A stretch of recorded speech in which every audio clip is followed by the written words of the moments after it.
Well, hello and welcome to the Sunset Safari out of Djuma Private Game Reserve. You're driving with Stefan and I've got Jandre on the back. And we have Tara and Andrew on the not Tara, excuse me, Jamie and Andrew on the other vehicles, and Tara's in FC, excuse me, Tara. And it's been quite a warm day. It's about 24 degrees, which is about 77 degrees Fahrenheit. And myself and Jandre have decided that we're going to be going on a leopard hunt today. We've seen a lot of lion over the last 24 hours, the two of us. And we thought that we'd come and look for a male leopard. Now, looking for leopard is a little bit different from looking for lion because they move any time of the day, or they can move any time of the day, at least anyway.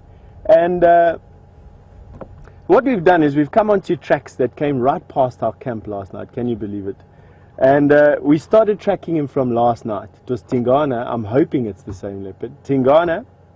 He has walked probably since we started tracking him about 2 or 3 miles, which doesn't seem like it's too far. Ooh, I'm being attacked by a swarm of tiny little bees. They're stingless bees called Mupani bees. You can't really see them, but you might see them flying around my face or around the lens at the moment. We're obviously quite close to one of their nests. Anyway, back onto tracking the leopard. So what we're doing is Jandre and I are running transects now to see where he's crossed the road that we're on at the moment. And if he hasn't crossed the road that we're on at the moment, there's a fairly good possibility he's off in the block of bush off to our left-hand side. But knowing that doesn't make finding him any easier, I promise you. And in all likelihood, we'd have to come back here as it starts getting a bit cooler or as it starts getting dark to see if he comes out onto the road, which is a very good possibility. But we're in the dry season. As you can see from the bush around us, the bush is incredibly dry. However, we're coming up to a seep line. And what's quite impressive about this particular part of the Sabi Sands is that the second most important water source in the Sabi Sands are these seep lines. Now, what Jandre might be able to show you is exactly where you're looking right now. Down at the bush, you'll notice that there's a slightly darker brown grass. That's a sedge or a forb that is growing on the seep. And a seep line is basically what happens when water reaches an impermeable layer, in this particular case clay, and this is all underground, of course, and through gravity and pressure from new water comes out where this clay reaches the surface. And that's exactly what we're seeing here. This clay layer has reached the surface in this particular area, and I could liken a seep line to a spring, only spread out over a slightly wider area, where a spring is sort of I'd imagine it to be a gushing, sort of one gushing thing. A seep line is a slow, gradual, like leak out of the ground, basically. Very similar to a sponge. And has its own unique plant communities. Now, why I decided to come here is that during the dry season, these seep lines attract quite a lot of herbivores, and in turn, these herbivores attract quite a lot of predators. So I'm thinking that if there's a good place to look for this leopard, it would be here. But we are being attacked by this little swarm of Mupani bees at the moment. They have got no stings. They're just very irritating. So we're going to start the car and move out of this place before I slap myself shiny red.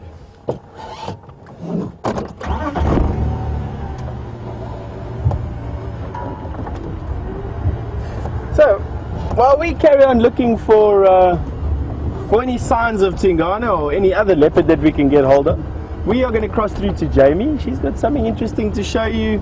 It's decided to hitch a ride with her. Enjoy.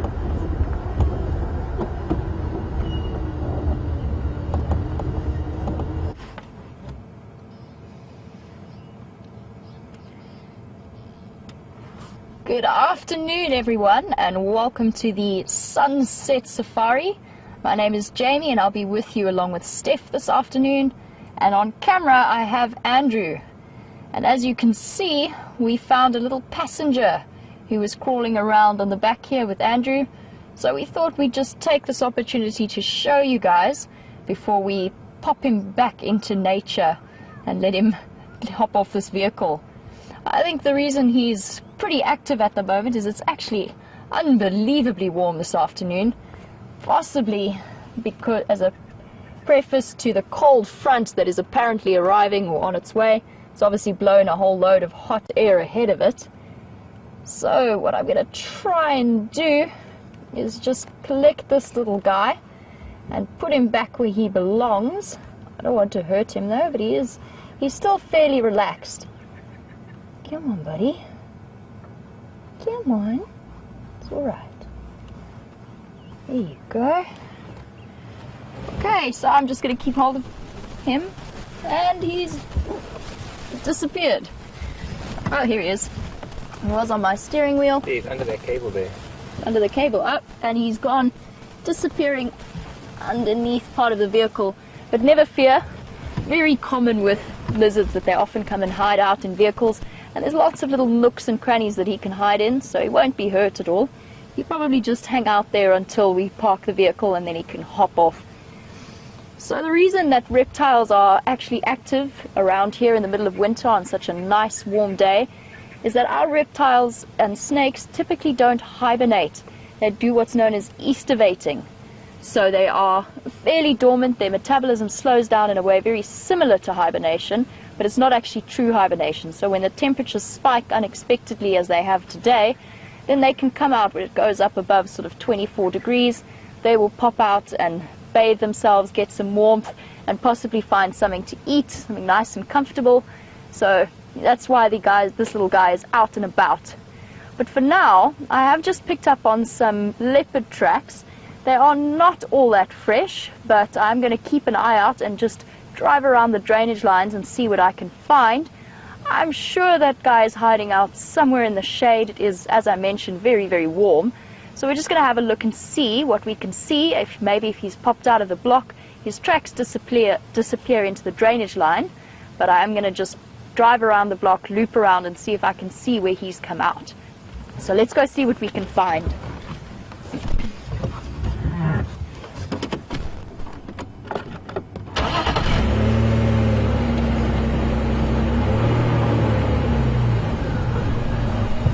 So I hear that you guys were chatting about seep lines with Steph earlier.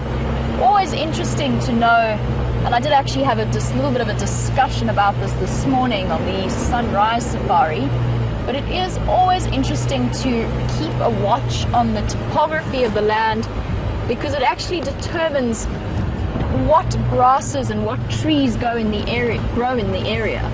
So it's all about everything that is growing around here, all of the animals that you see, the bird life, the insects, that is all determined by the soil types and what's around. So it all starts with a very basic rock layer and soil layer, and it helps you to determine where to go when you're looking for a certain species of animal. So another example of this is the drainage line that the leopard has disappeared off into. Nice, thick, with tending to be towards very big green trees, nice shady spots, and also a good place to go and stash a kill.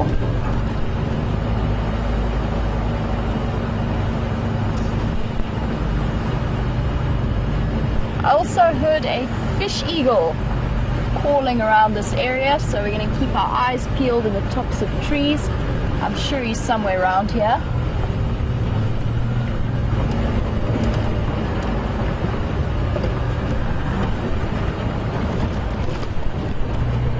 False alarm, hyena tracks. Sometimes when you're driving, it's very easy to pick up on a paw shape, but not necessarily determine exactly which animal it is.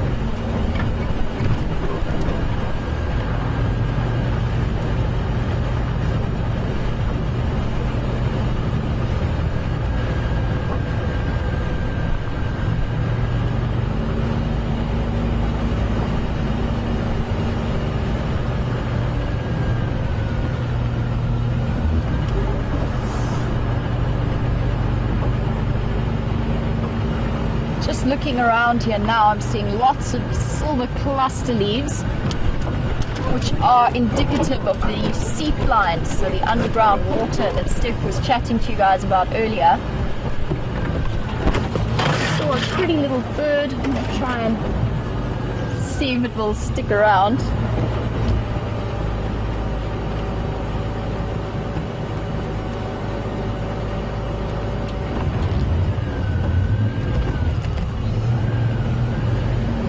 So guys, while I speed up quickly and just have a look around, see if I can get around this block to where I suspect the leopard might have come out, I'm going to pass you back to Steph, who has got some kudu to show you.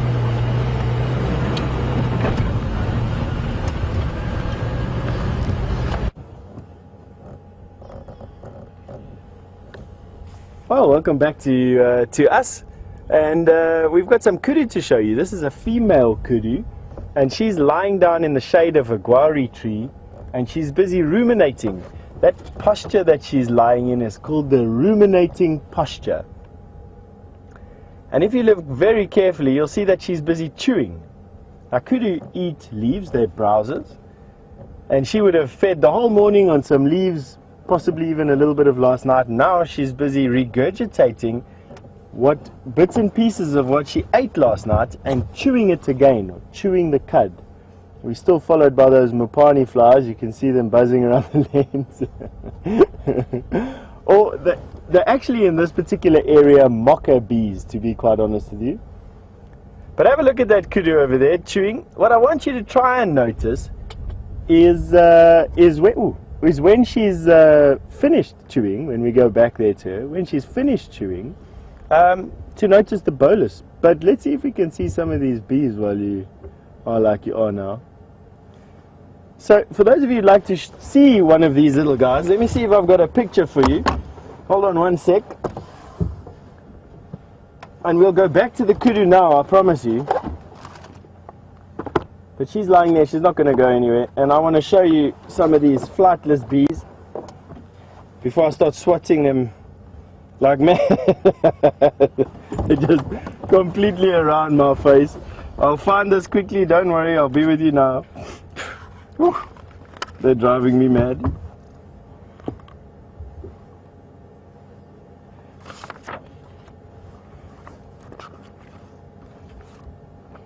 And they are from the order Hymenoptera 392. Ooh. And they are buzzing.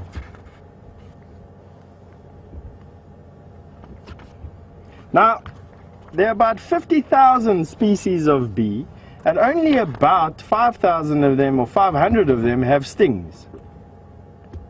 So these particular little guys, they don't have any stings. They just, they're hoarding around me. Wowza. Anyway, while I find it, let's go. The kudu stood up now. Yes, I'm jumping around today. It's taking me some time to concentrate with these kudu. She's busy standing over there while I'm busy having a look through this book to show you what these bees look like. Have a look and see if you can see the bolus, that ruminant, the cud that goes down. So what you want to try and look for is the kudu stopping to chew, and then you watch the throat and you'll see that the bolus will go down and then come straight back up again. Watch it carefully there.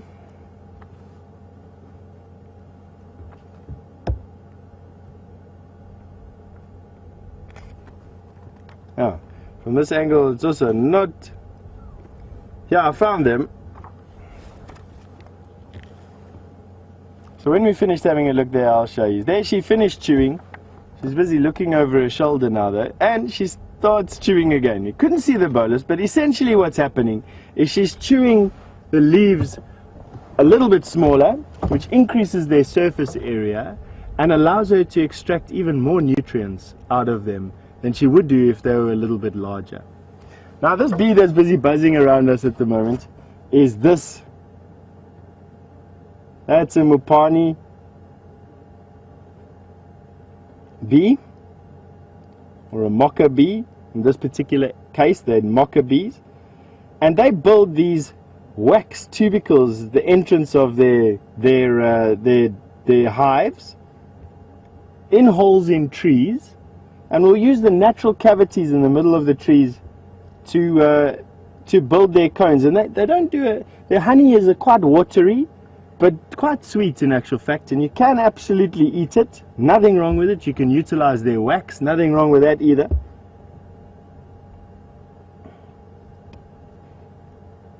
So no stings. And why they are buzzing around our faces at the moment is for nothing else than the moisture that we are producing. The salty moisture, the sweat around our brows, and the moisture in the corner of our eyes. And definitely giving myself and Genre cause to fling our hands around over here and try and keep everything steady. It definitely broke my concentration, as you saw with this me trying to explain to you about ruminating postures in the cud. But anyway,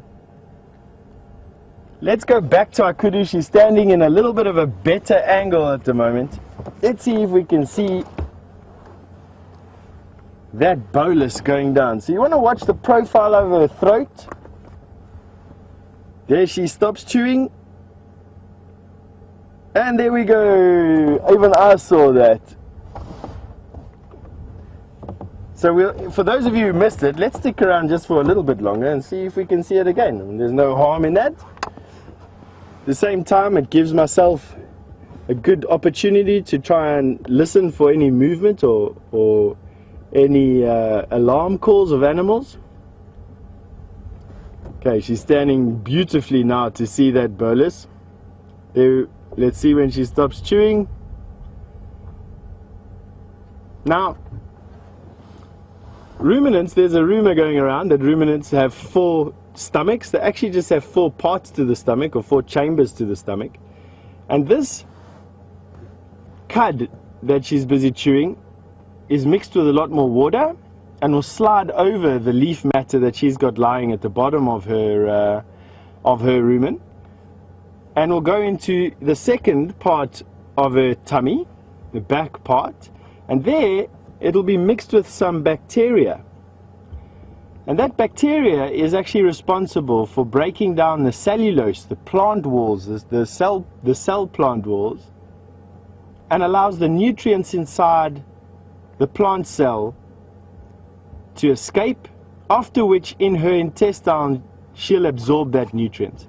And that's how ruminants gain their nutrition. They then have an incredibly big large intestine which sucks out all the water. There, the bolus goes down. Whoa, what's that?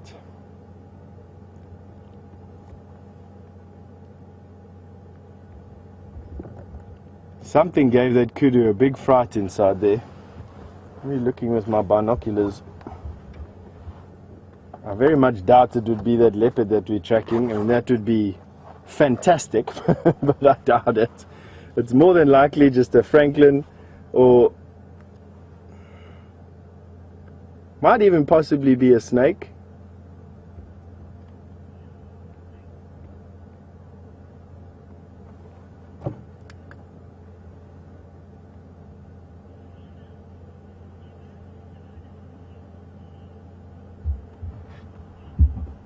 So Donna would like to know if these are also known as sweat bees. And absolutely, Donna, not particularly the same species, but it would be exactly the same type, or it's a flightless bee that's attracted to us for our sweat and the moisture that we have on our skins. We're close to one of their nests at the moment, or one of their hives at the moment. That's why they're following us. So what's happening over here? This kudu is definitely watching something on the floor there with great intent. It could very well be a snake. The way that the one kudu got a fright and now the other one, have a look at what this kudu is doing. There's definitely something here. Let's see if we can see it. What are we going to see here?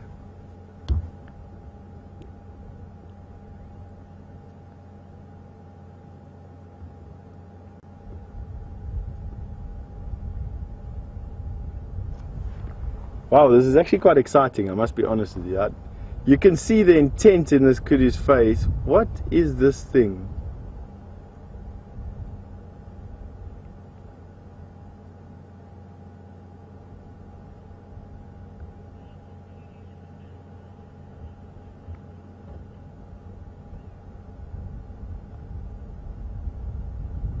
She's definitely still looking at the ground over there, exactly where she got the fright.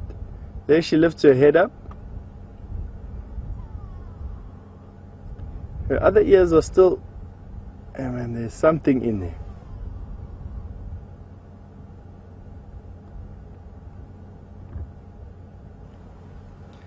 So you can't see anything coming out, but you know what? I think let's take a drive over there and go and see. It can't hurt. And I am now too inquisitive to actually let this go. Now let's take a drive up there and go and have a look at what's been in that bush.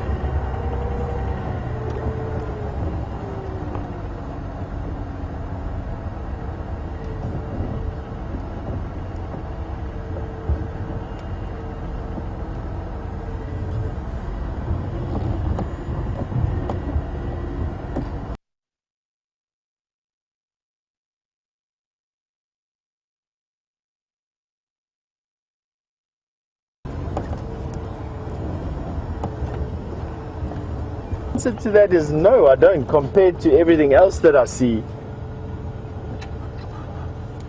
They're quite difficult to see, and unless they really make a noise at you or some other form of movement that catches your eye, they're actually quite tough to see. Now this is exactly where that kudu was having a look in the bush.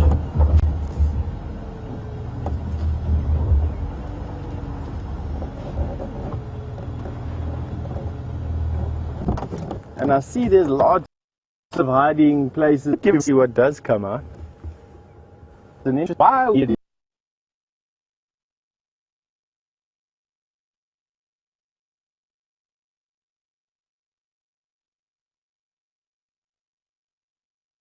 and chance is that it probably wasn't big enough that they could immediately recognize it for a threat, like a leopard or a hyena or a lion. It was something small. Hence me saying potentially a snake, but even mongoose would scare a kudu. And now that their interest was piqued, you probably find that whatever it was scuttling through the leaves over here, which interested them. It piqued their interest. And when one kudu gets interested, another kudu gets interested. It's how they alert one another to danger. And that's why they both started to look into this bush.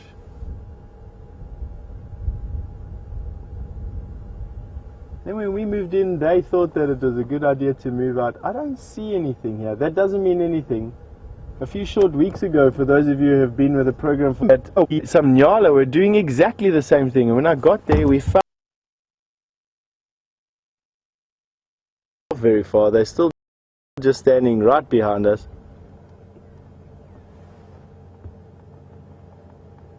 In any case, it was worth a try. We're going to carry on in our search now. Still looking for tracks of this male leopard that may or may not have been in this area.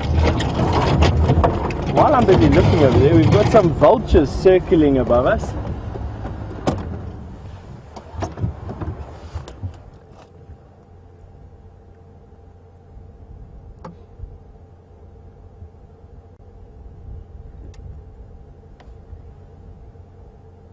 Now that doesn't necessarily mean that there is any kill there. Vultures circling is actually them trying to get height. Vultures diving out of the sky is when they've seen something. So this particular behavior is probably just some vultures circling in a thermal to gain height. Got some vultures, but we've also got, I think, what looks to be a little falcon of some sort, which is now chasing the vulture. Vulture moved off.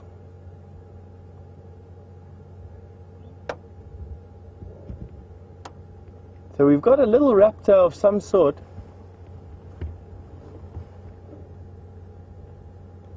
The one with the buttery yellow undersides.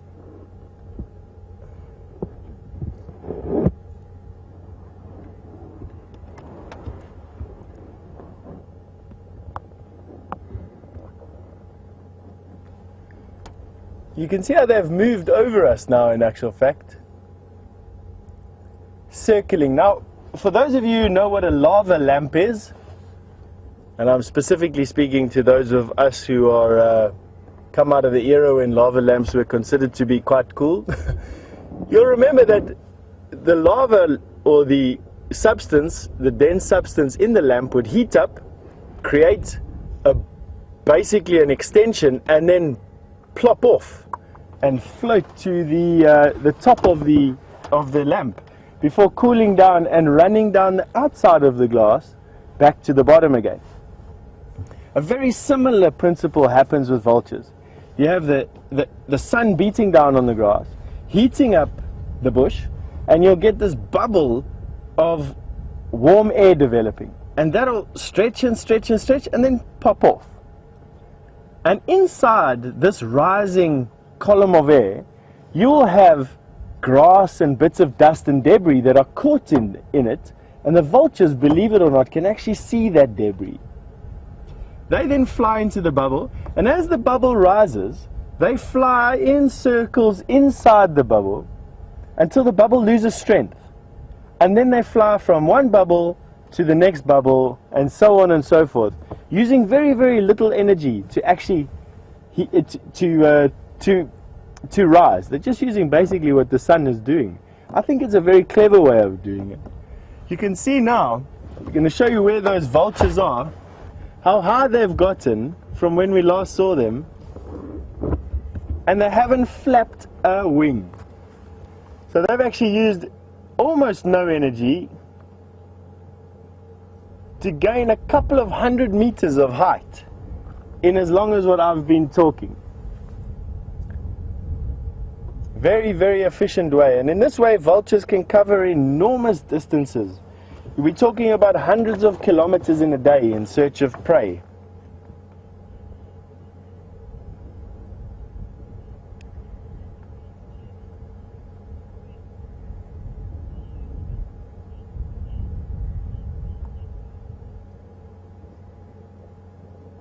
And there the vultures go. When the bubble loses momentum, they will then fly off to the next one. They're still in that bubble.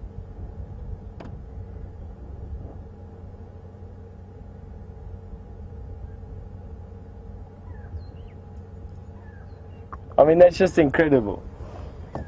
Anyway, we're going to be carrying on with our journey, looking for a male leopard, or looking for any leopard. I'll be happy with any leopard for you.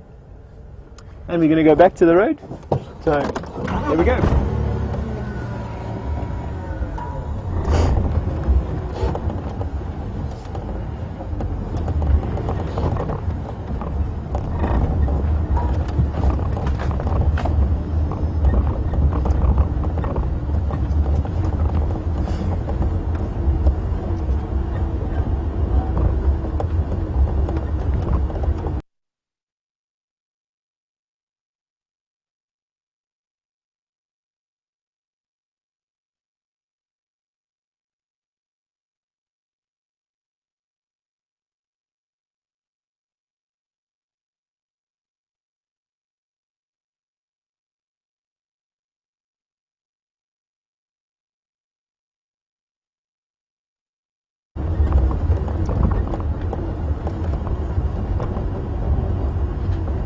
Correct.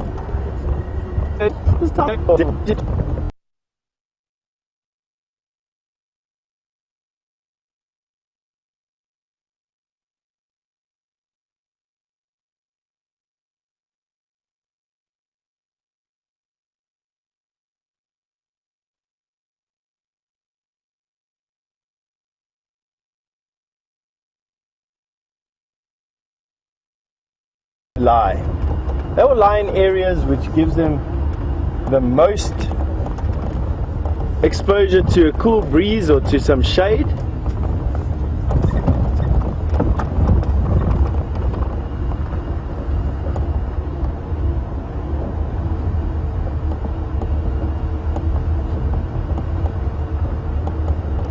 So X in Tasmania just let me know that I've given a logical explanation to how vultures use thermal. Thank you very much. I appreciate the comment, thank you. For those of you who've just wondered how X has managed to get hold of us, you are welcome to use and send the questions to me, and using the hashtag Safari or I suppose that's relevant to what I'm doing at the moment.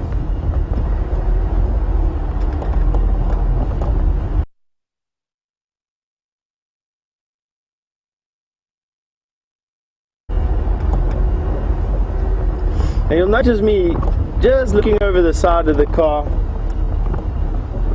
What I want to try and do is just make sure that I'm expecting these leopard tracks not to come out onto the road, but in actual fact to cross the road.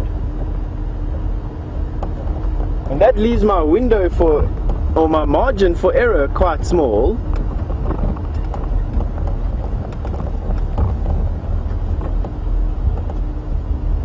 And requires me to put what little concentration I can muster down onto the road for as long as I can without getting too bored.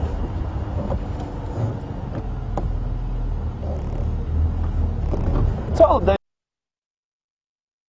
Jamie is doing pretty much exactly the same thing I am, where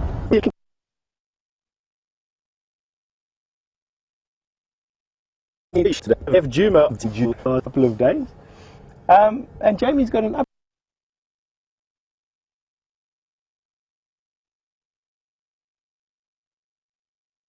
for you, so I'm sure she's got something exciting to tell you. Hopefully when you come back I'll have something exciting to tell you too.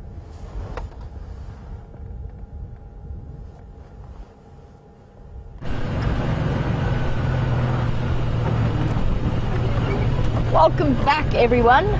I just thought I had escaped all of the flies that were bugging Steph, but apparently not, and they've all found me and have moved around my head and into my eyes, something that's very difficult to actually ignore, so excuse me while I swat away at them.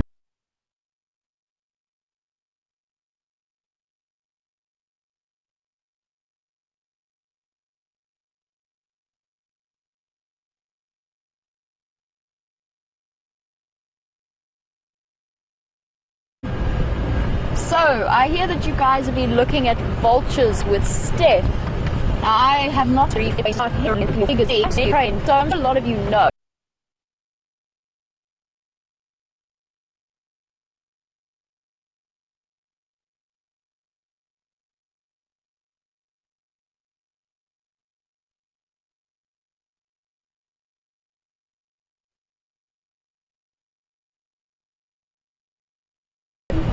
In birds of prey, it can be very difficult to look at the difference between male and female. It's not always that easy.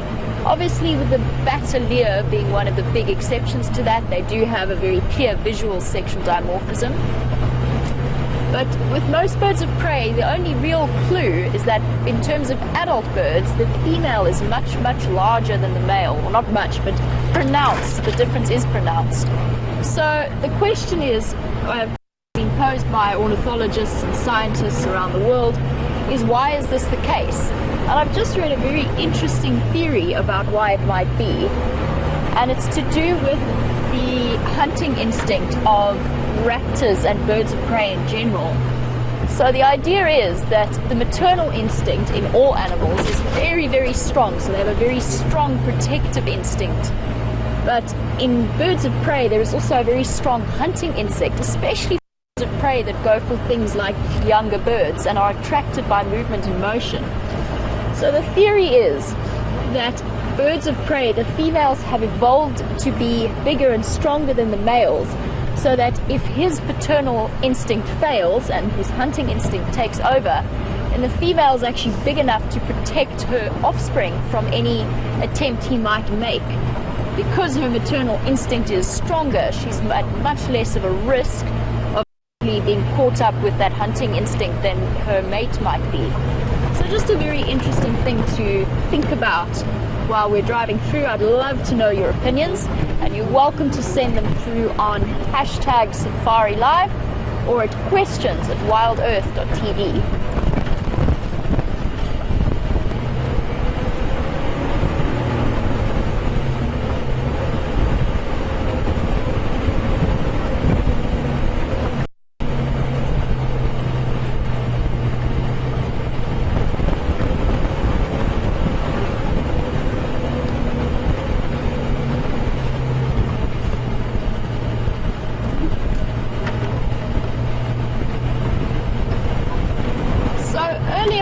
if you guys have just tuned in, I found a little passenger on the back of the car who was sitting with Andrew, and it was a little lizard. And Morning Glory and Donna would like to know what type it was. And Chris, age 10, was asking if it was a leopard gecko, which is something that he has a pet. Well, welcome to the Sunset Safari, and thank you for your questions. The reason that I didn't immediately mention what the name of that little lizard was is because, to be honest, I actually don't really know. So what I would love to do is to pose the question to you guys. I don't happen to have my reptile book with me on hand, but I'm sure some of you guys could just double check on the identity of that little lizard, especially if there are some nice screenshots. So if any of you guys got a little screenshot of our passenger, then please feel free to post them so that people can help with identifying. And I would love to learn from you guys what you think it might be. You'll also be happy to know that shortly after you switched over and crossed across to Steph, I found him again and released him back into the wild. He decided he was brave enough to venture back out. I think maybe he might have been a little bit camera shy.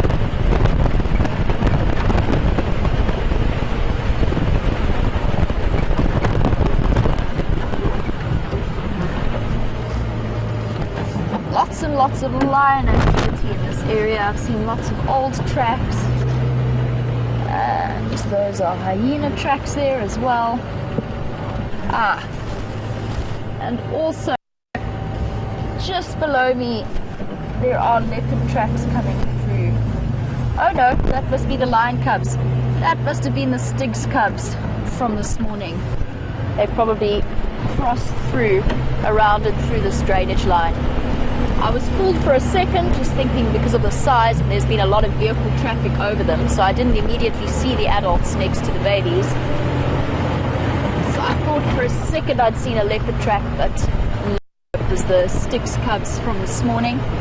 And for those of you who are just tuning in and might have missed the sunrise safari, we had a wonderful sighting of the Styx cubs playing and with their mother in the sand before they crossed across to our southern boundary. So unfortunately we can't follow them.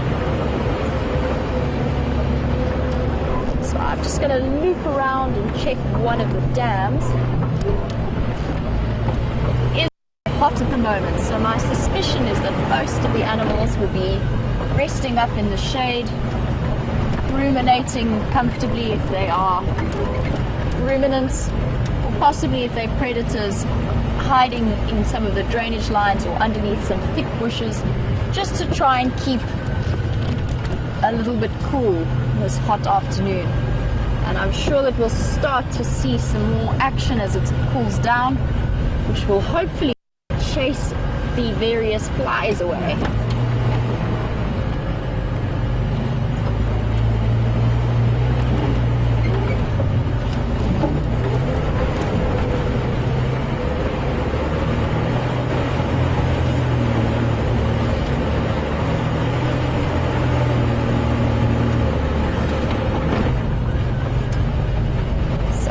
An answer from RC in the Netherlands about my question about which little reptile was sitting on my dashboard, and I believe the answer is a common dwarf gecko.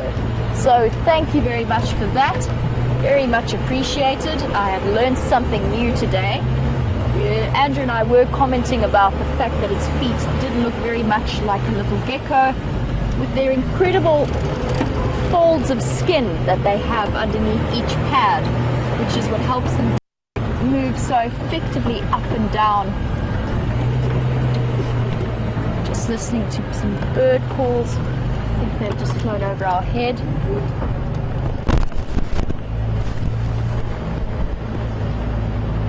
So we're just listening to the call of oxpeckers. Now, oxpeckers in the bush can be a great early warning system for you if you are walking. They are birds that feed almost exclusively on ticks or on blood matter.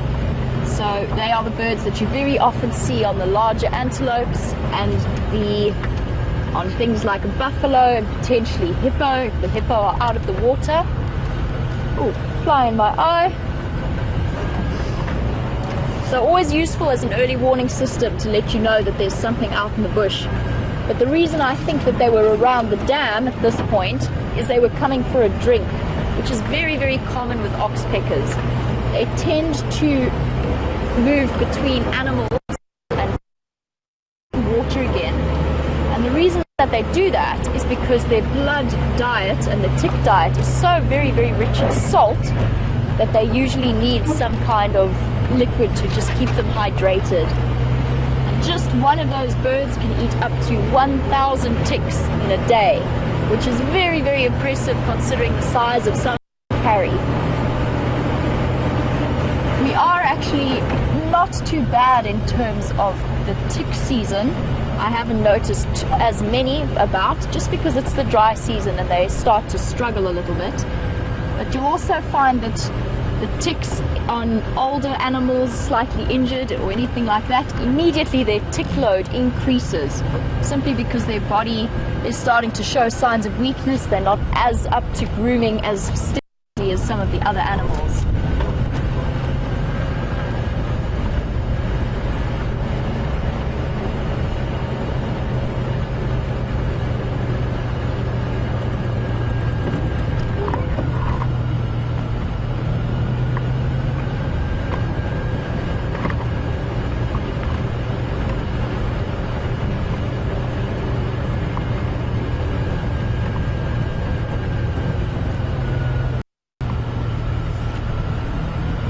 If I could just take you guys back to the conversation I was having about the theory on the difference between male and female sizes in vultures. Enid has posed a very interesting question, and I would like to thank her for that and welcome her to the Sunset Safari. So Enid's interesting point was, if that is the case, that it is for that reason, do both the male and the female vultures tend to sit on the eggs and tend to them, or is it only the female? And in this case, in the case of vultures and most birds of prey, both the male and the female will incubate the eggs and look after them and take it in turns to go out and collect food or to find food. And I think this theory is based on the idea that it is only in unusual circumstances and with movement. So once the chicks and move about, because you'll find often, and I'm sure that you guys see this with your dogs or your cats at home, that predator animals, even that have been domesticated, are very much attracted to movement, especially rapid movement, and it tends to inspire that hunting instinct in them. So yes, both of the parents will tend to the eggs and will bring food for the chicks. I think it is just a theory that's been put forward as a potential explanation. One of the other theories is a slightly more basic one, and that is that the birds are larger because they need extra resources to produce eggs. But that doesn't really fully explain it, because almost all birds are going to have to produce the calcium for their eggs, so it isn't necessarily a good explanation.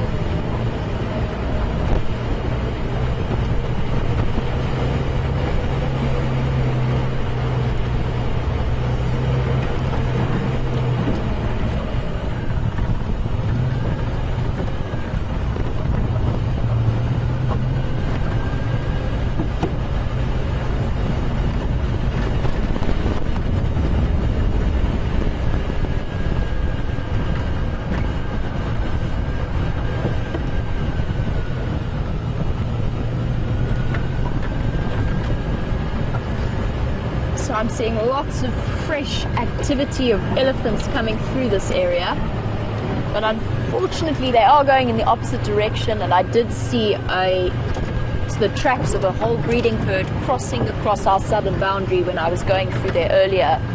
So I think perhaps they have left us already.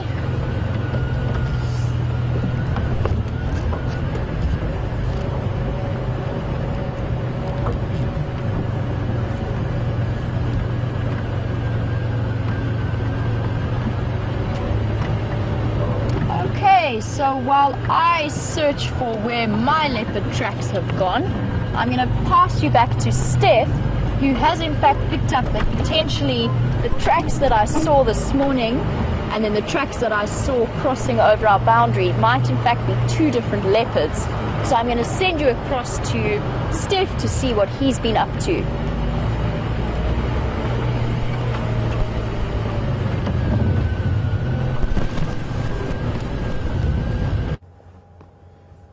Well, welcome back to us and our tracking escapade. And what we've done is we've come onto our western boundary, and we are busy scouring the ground on the side of the vehicle for any signs of this big male leopard that may have come across the road. Now, the significance of what we're doing at the moment is to determine whether or not this big male leopard is still on the property or in the block where we expect him to be. And we haven't missed some track while we were going through the little two tracks through the bush.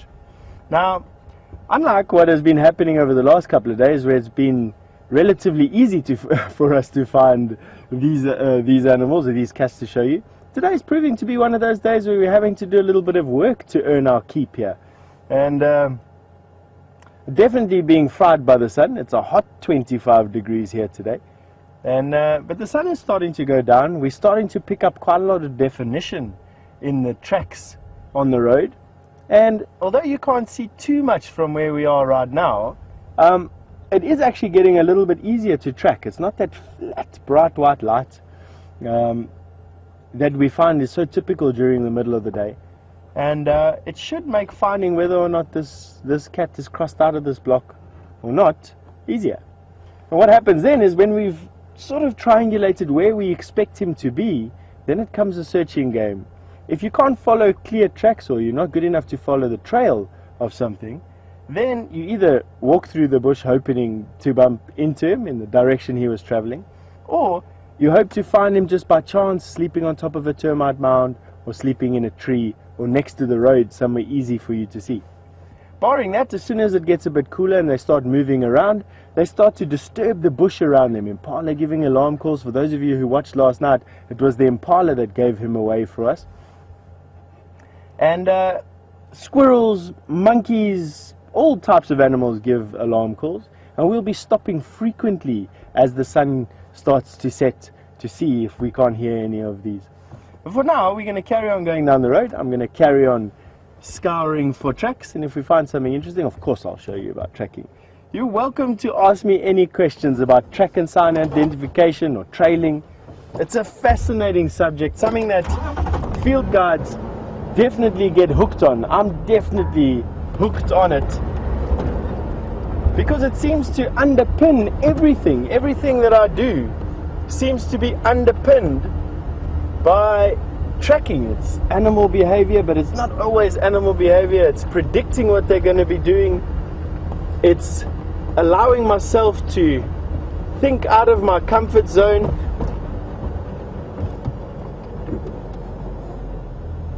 Now, to give you an idea of how difficult it can be, I'm going to just move the car a little bit so you can see what I'm talking about. But there we have a track coming onto the road. And now we got to decide what track that is from. So you start by a process of elimination. You know, the size is a dead giveaway. And then we start looking for other subtleties. The size could be a lioness, could be a big leopard, could be a hyena. Those are the only animals that have 4 toes and a back pad like that, of that size in this area. And then we start looking for other clues. Okay, so we've got one of those 3. So it's not an elephant, it's not a rhinoceros, it's not a buffalo or a giraffe. It's got some 4 toes, so it's one of those animals: lion, leopard, or a hyena. It's not a cheetah. Cheetah have slightly smaller toes. Then we start looking at the back of the pad. Now in this particular case, the substrate is too soft to look at the back of the pad. So I start looking for other things: the shape of the toes, where the toes are placed. It's quite an elongated track. Now my brain starts to think, what else could it be? Now I look closely and I see that the one foot is much bigger than the other foot. And that to me was the clincher. It's a spotted hyena, where the front foot is much bigger than the back foot. We just got a vehicle passing. And quite neatly just obliterated my track. So we won't be going back to that. But what I do have is another book which will help, hopefully, help to show you what I was talking about. And I'll be there right now.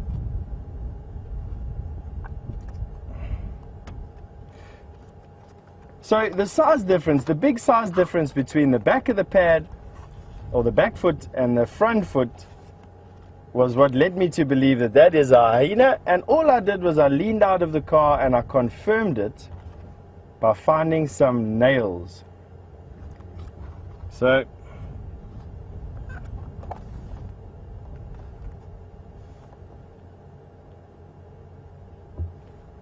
distinguishing characteristics is the big size difference between the front foot and the back foot, that moon toe that you can see there, and the presence of tracks, of claws, not tracks, what am I saying? The presence of claws.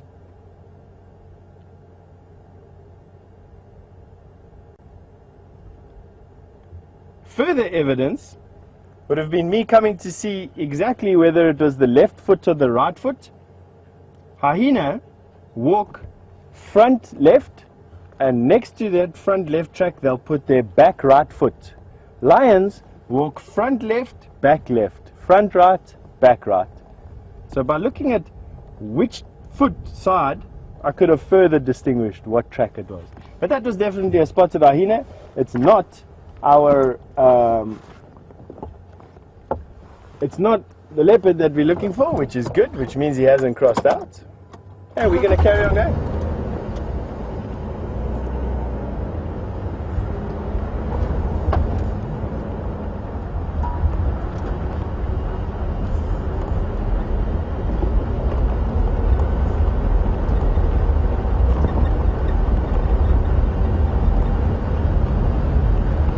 Hopefully we won't have any more cars coming here and destroying my tracks.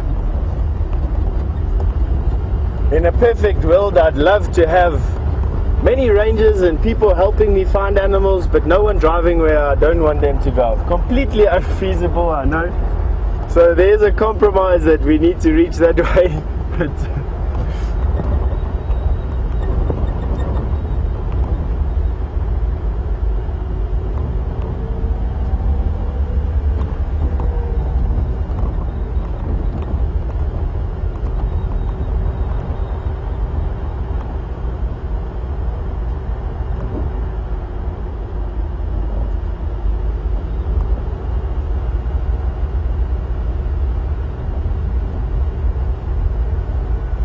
still busy looking.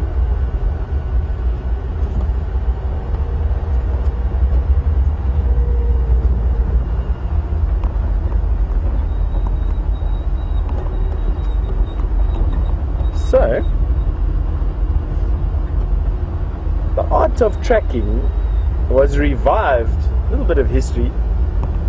The art of tracking was revived a couple of years ago by a gentleman called Louis Liebenberg, who wrote a lot of books on the subject and spent a lot of time with some bushmen in the Kalahari.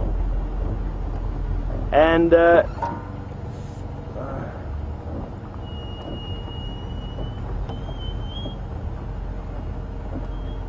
excuse me wafting off topic like that a little bit. I just got some tracks here that I was busy having a look at. Excuse that.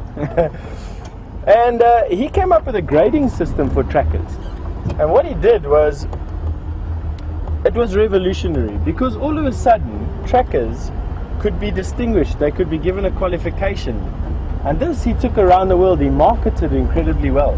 And people around the world started pegging themselves at his various levels.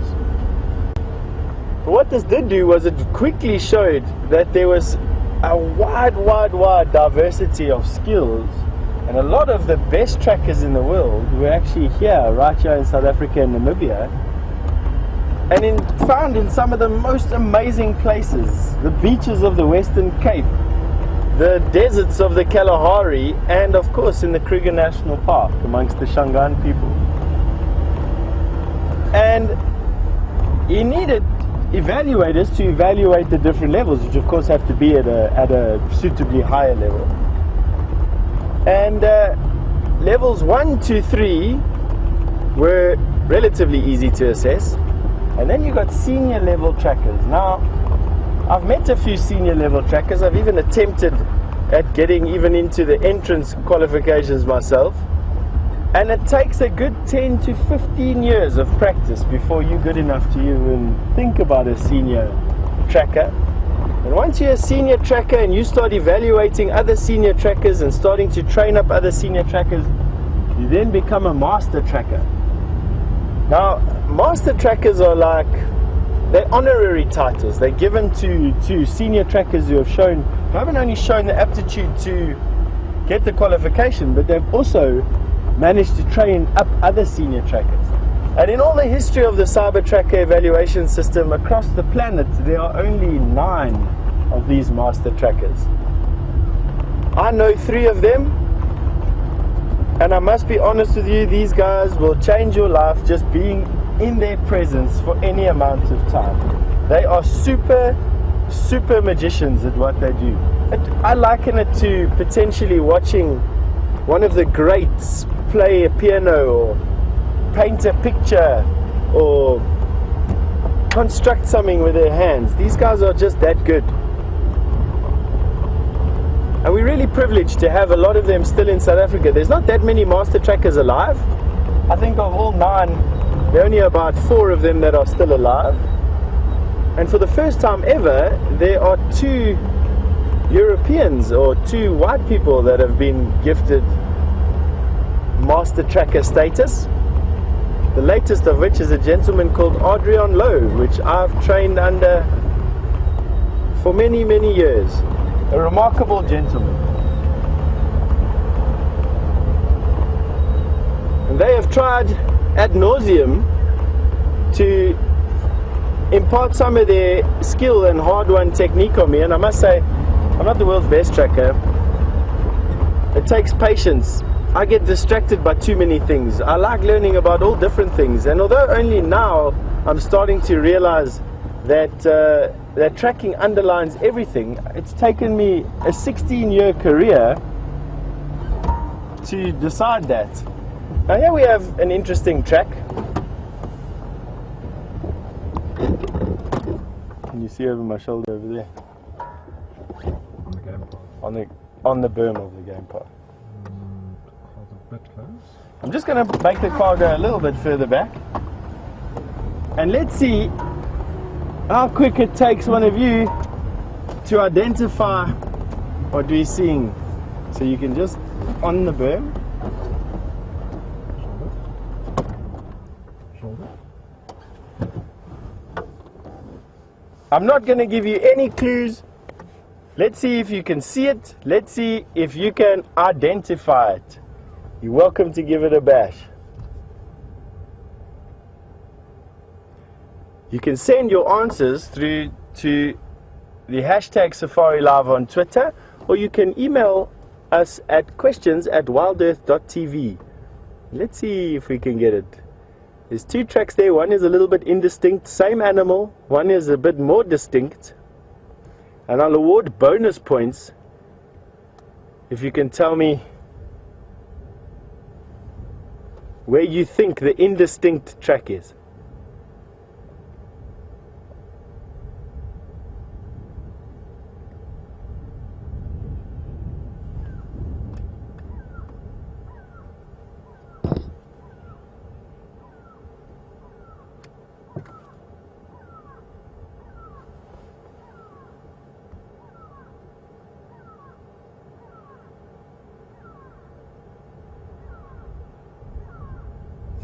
Sun is starting to throw a nice shadow onto that track now.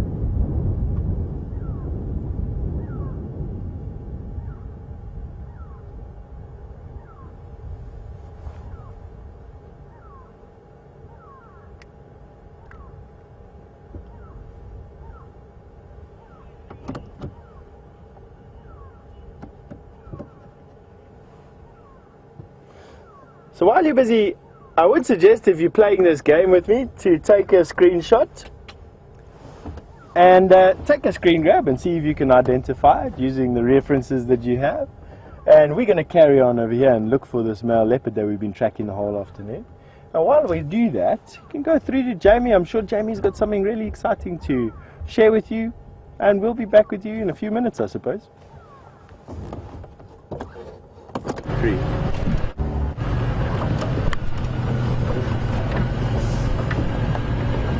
Welcome back, everybody. It's good to have you back with me. I know that Steph has been giving you quite an intense tracking lesson. So while you guys have been gone, I've been looking at the various birds of prey that are around here, just continuing with our theme from earlier. And the reason that I'm quite excited about what's going on at the moment is I've seen a lot of both battaliers and hooded vultures, which are often the first birds to catch wind of a fresh kill. And the reason for that is they tend to not follow quite the same height pattern that some of the white-backed vultures might have in terms of looking in the sky.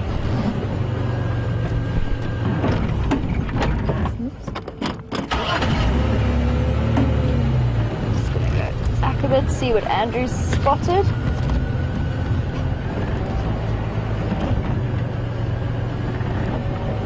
There he is in the hole in the tree.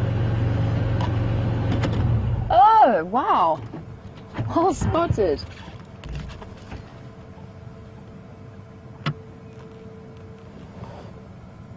So if you guys have a look, hiding in that little hole in the tree is what I've always grown up knowing as a leguan, but it's also known as a monitor lizard. And in this case, most likely it is a rock monitor. I can't actually see the rest of him.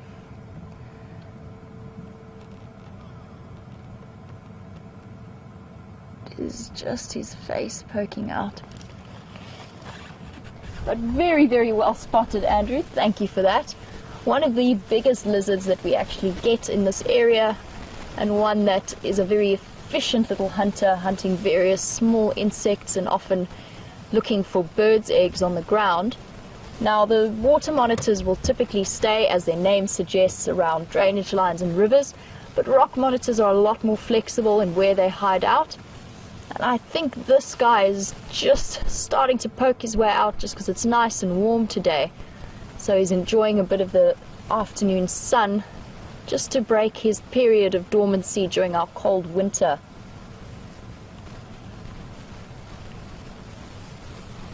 And these guys can reach very, very large sizes, often extending over 1 meter in length. And this is actually a first from me. I don't think I've ever seen a monitor hiding out in a tree. I'd love to know. He's actually sitting in an old dead tree. It looks potentially like a deceased knobthorn tree. And what happens with these old trees that have died, the wood borers and the termites get inside and they start opening up nice large cavities in the dead wood that's inside it, making perfect hollows to hide out. If you are a squirrel or a lizard or a snake, perfect place to go. And it's also probably potentially a good place to go and lay your eggs if you are a monitor lizard. It just keeps it really out of the way of predators. And there he comes, poking his way. Now we can see a little bit of his eye.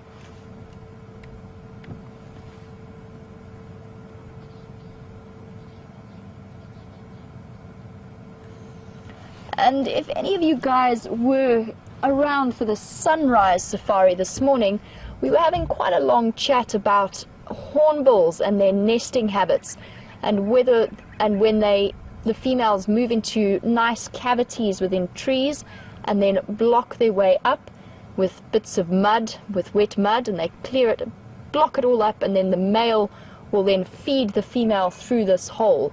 So she is essentially completely reliant on him.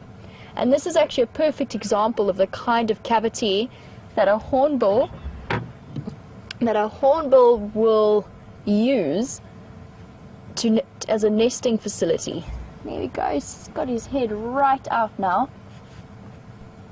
So yes, this is a perfect example of a great nesting site, whether it's for the hornbills that go in and lose their primary and flight feathers just so that they can lay their eggs and incubate their eggs, right down to a monitor lizard poking his head out.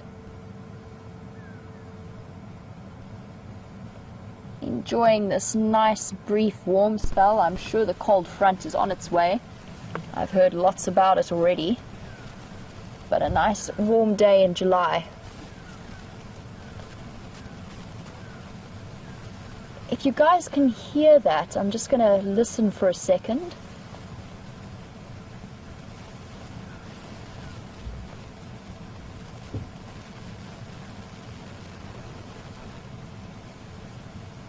Okay, so it appears to have stopped, but what I am noticing is we've got a lot of vulture activity, a lot of battaliers flying around, and then now the grey go-away birds are also alarm calling.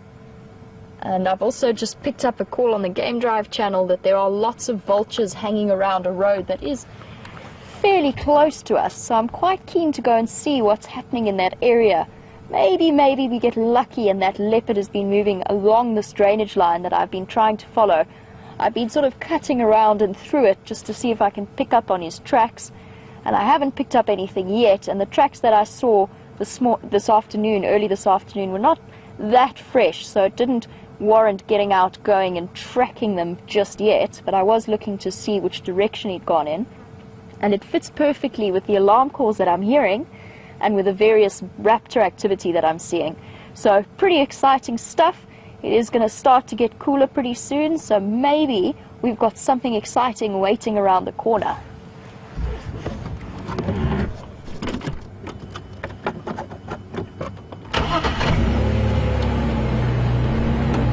So let's go and see. Wonderful image of that little rock monitor. He's just tucking himself away back into the hole where he's feeling nice and secure away from any kind of threat. Let us go and see what's waiting around the corners.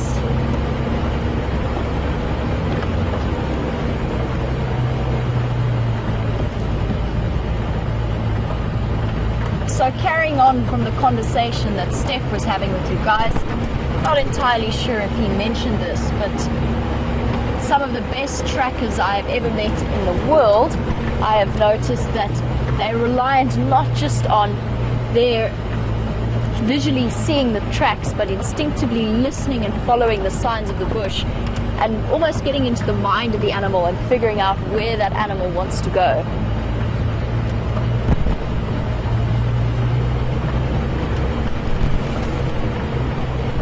So for now, what I'm going to do is I'm going to follow up on why these grey go-away birds were calling, maybe see if I can get a better visual on if those vultures are coming down to land in any particular area, just to help narrow things down.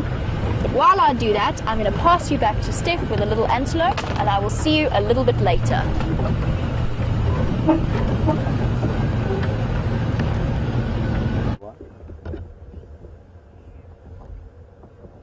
Well, welcome back to us, and as Mother Luck would have it, the little steenbok that we were going to show you just stuck her head into the bush you're busy looking at now, and hasn't stuck her head out.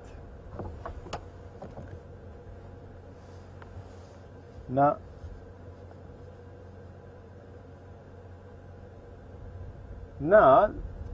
I'm trying to see where she's going to come out.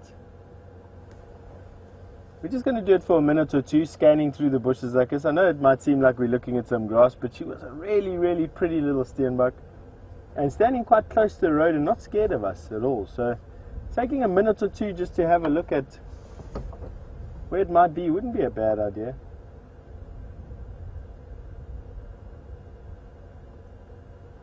That being said, though, I cannot see a flick of a tail or ear whatsoever.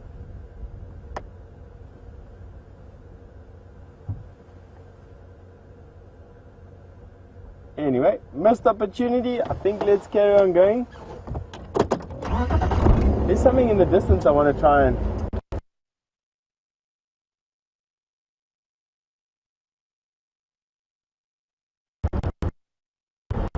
see if we can get it right.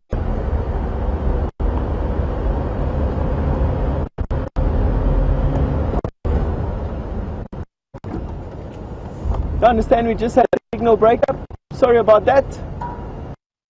You from the middle of nowhere.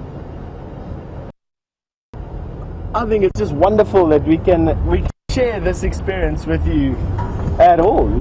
Just for the few small places that we do have these intermittent signals that blow.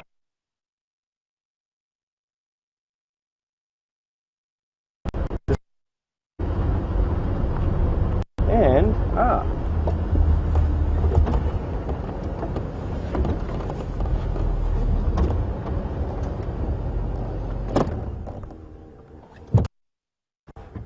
right over there.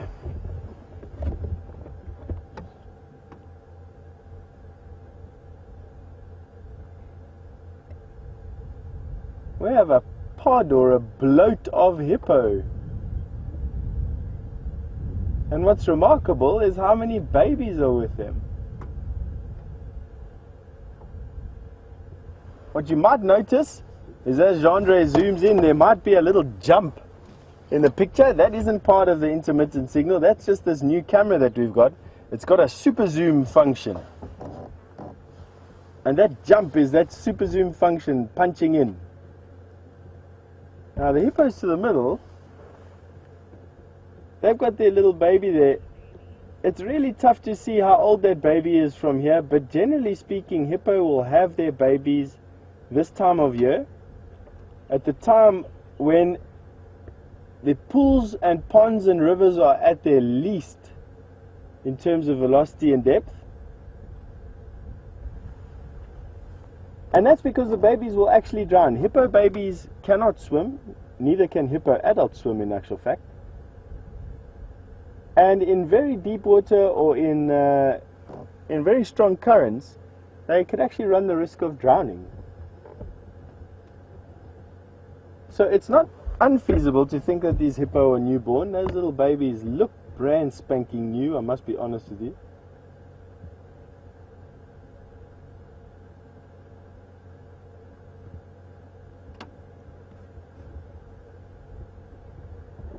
All lying there having a suntan.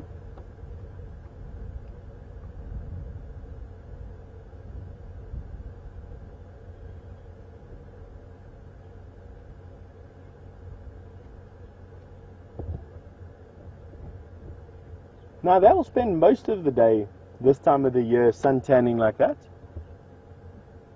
And as it gets dark, about an hour and a half after sunset, they will then move from where the dams are out onto their areas to go and eat grass. They're grass eaters. They do eat a little bit of riverweed and sedge, and it's not unfeasible for them to actually eat some carrion as well.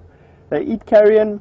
Some hippos have even been known to kill food, but I think it's generally in reaction to a stimulus rather than them actively hunting anything. And they can move quite far, up to 6 kilometers away from this dam. We can expect to find hippos at night time. And they come back an hour or two before sunset, or before sunrise I should say, back to the water where they'll spend the day. On cool winter's days like we've had, they will spend a lot of the time out of the water, moving from shade to water to sunlight. And then in summer, they will spend most of the time actually in the water, in shade, in the water preferably. Alright, I think let's carry on. See where we can get. The sun is reaching that point where temperature is going to start dropping off.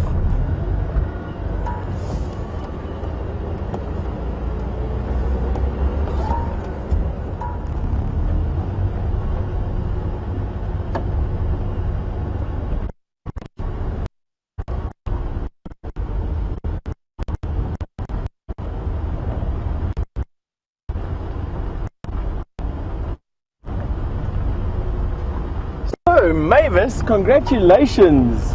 Well done on guessing lion or deducing lion from that track that I pitched to you.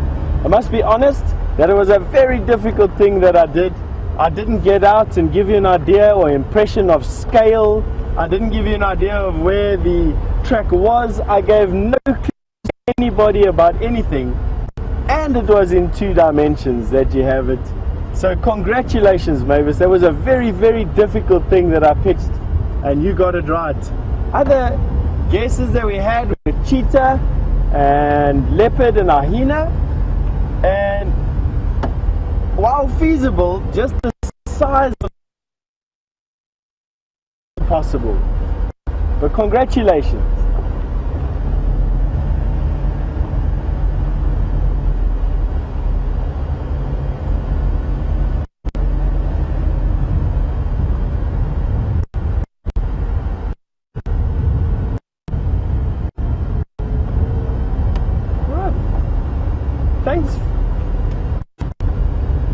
Thanks for sharing that with us, and I'm going to send you back to Jack and see what he has to show.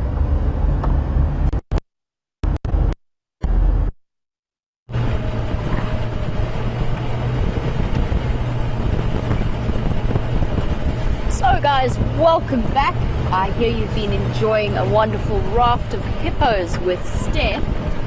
While you were gone, I was busy examining the various birds of prey that I'm seeing in the air at the moment. Oh, we just had one take off right next to us. There are a lot of white-backed vultures flying through. And of course, always a potential sign of a kill. I've seen a lot of them in the air at the moment. And I'm not sure if that's because they have been hanging around because of the buffalo carcass that's been in the area, as well as that kudu carcass, which I'm pretty sure is finished by now. But probably with the buffalo carcass, there's still some action happening around there in terms of vulture activity. So I might head across and see if in that direction, if that is the reason behind the vultures. They don't appear to be landing, or most of them have not appeared to be landing. They're just circling around, thermaling, which I'm sure you discussed with Steph earlier. Thermaling around because it's nice and warm and there's plenty of warm air currents to minimize the amount of energy that they have to use flying around to search for something to eat. So I'm going to keep my eyes peeled because you never know. I'm still listening for alarm calls, but it doesn't appear that these vultures are actually descending anywhere or sitting in. Most of them are not sitting in any trees. So potentially just a normal reaction to what's left of the buffalo kill. We are going to keep looking. Now, I know that many of you are very keen to find out what's happening at the hyena den that we have been keeping tabs on for a long time. So just to let you guys know, it is my plan to head in that direction. Not just yet, because it is a little bit cool. Until it is a little bit cooler. It's a bit warm at the moment. I don't think that there will be much activity around that area.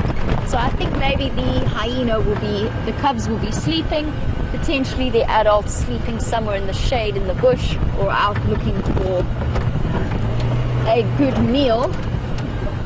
But I will be heading in that direction as the sun starts to descend and it starts to get a little bit cooler. I did go there this morning just to check if some of you weren't watching the sunrise safari.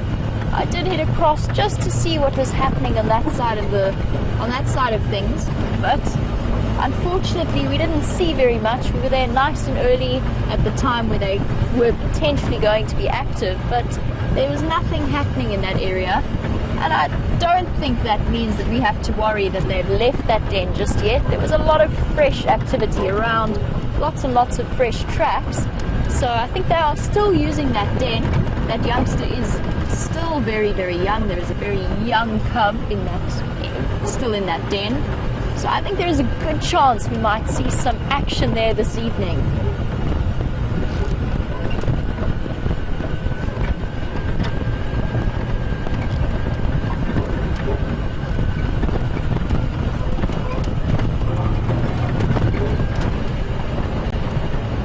I'm just keeping tabs on what the other vehicles in this area are telling us about. and they have just headed towards the buffalo carcass. They obviously had a very similar idea to what I had about the source of all of the vultures, and it seems to be that is the reason why we're seeing so many vultures in the air at the moment. We'll just head across anyway and have a look. We're not too far from the area.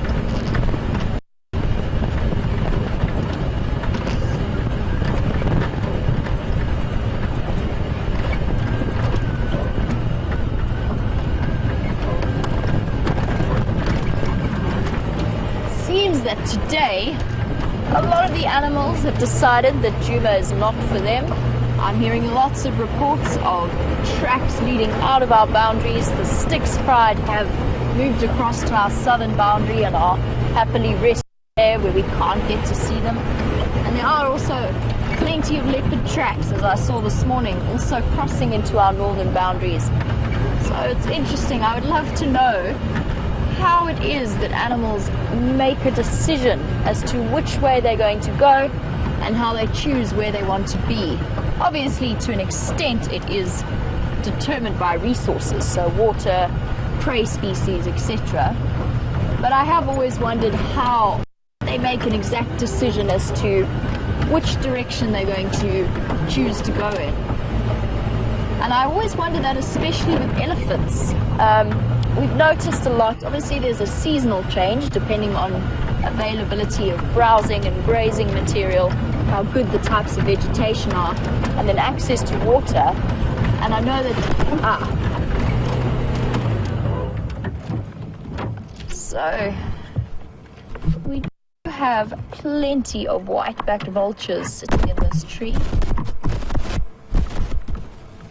It's actually quite a wonderful, iconic image, especially because vultures tend to choose to sit or roost in dead trees because it makes life a lot easier. They are very big, bulky birds, so you don't want to be restricted by leaves when you're taking off. And it's interesting to just see what it is they're looking at.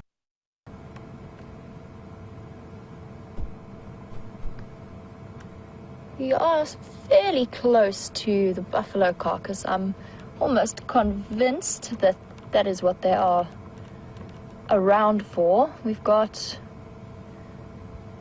7 of them here. I can see an 8th off to my right that you won't be able to at the moment, but also looking quite amazing, silhouetted against the afternoon sky. It's interesting, their approaches to various things, and you can actually tell potentially what a vulture is doing depending on what kind of tree it's sitting in. And they are fascinating to watch when they're gathered in large numbers around a big carcass waiting for whatever's feeding on that carcass to leave.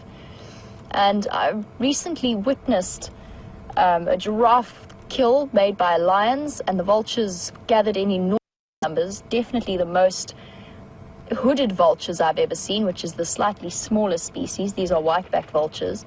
But it was actually fascinating to watch their interactions, because although these guys will mate and form a very strong pair bond, when these vultures were sitting at the carcass, there was more than one male that was actually coming down to mate with one female. And she, in the end, she mated with about 3 or 4 individual vultures.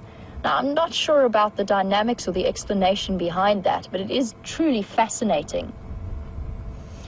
It's also always interesting to look at the different vulture sizes and species and the way that they have adapted in different manners.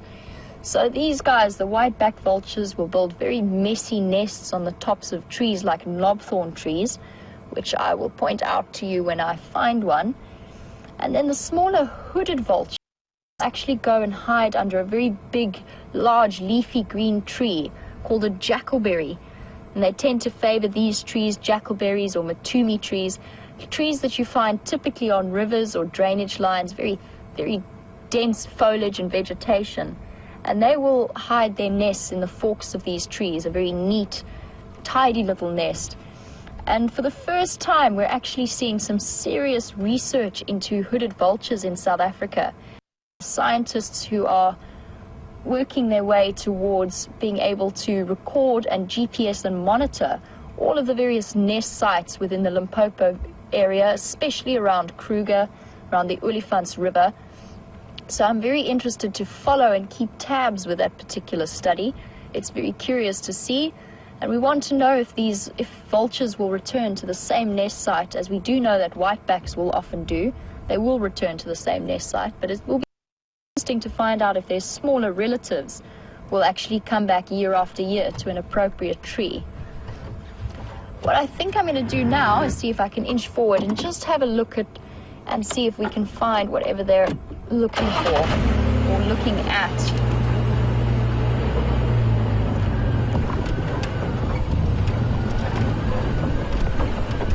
Now we're going to take off.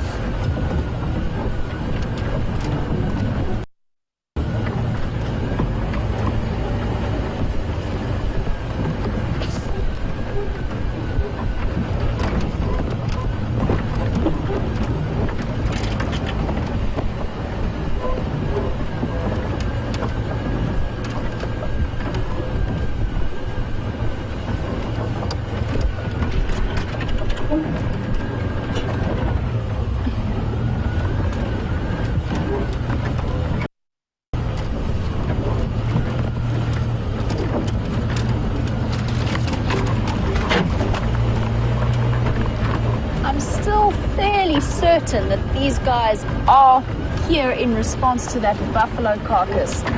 Typically, especially with larger species such as the whiteback that need quite a large amount of food, you won't find them congregating in these numbers unless they are certain that there's a nice meal for them involved. I am still fairly convinced that it is to do with the lion carcass, but I am going to loop around and just double check that I haven't missed anything in the grass.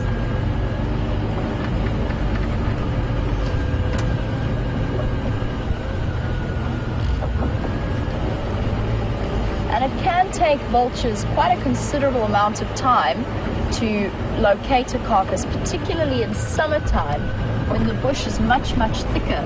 So even with carcasses, you'd be surprised how they will disappear when viewed from the air. So these guys, probably to do with the buffalo, especially since that kill was out in the open. But once one vulture finds it and descends to have a look, usually you'll find that the rest of them will as well.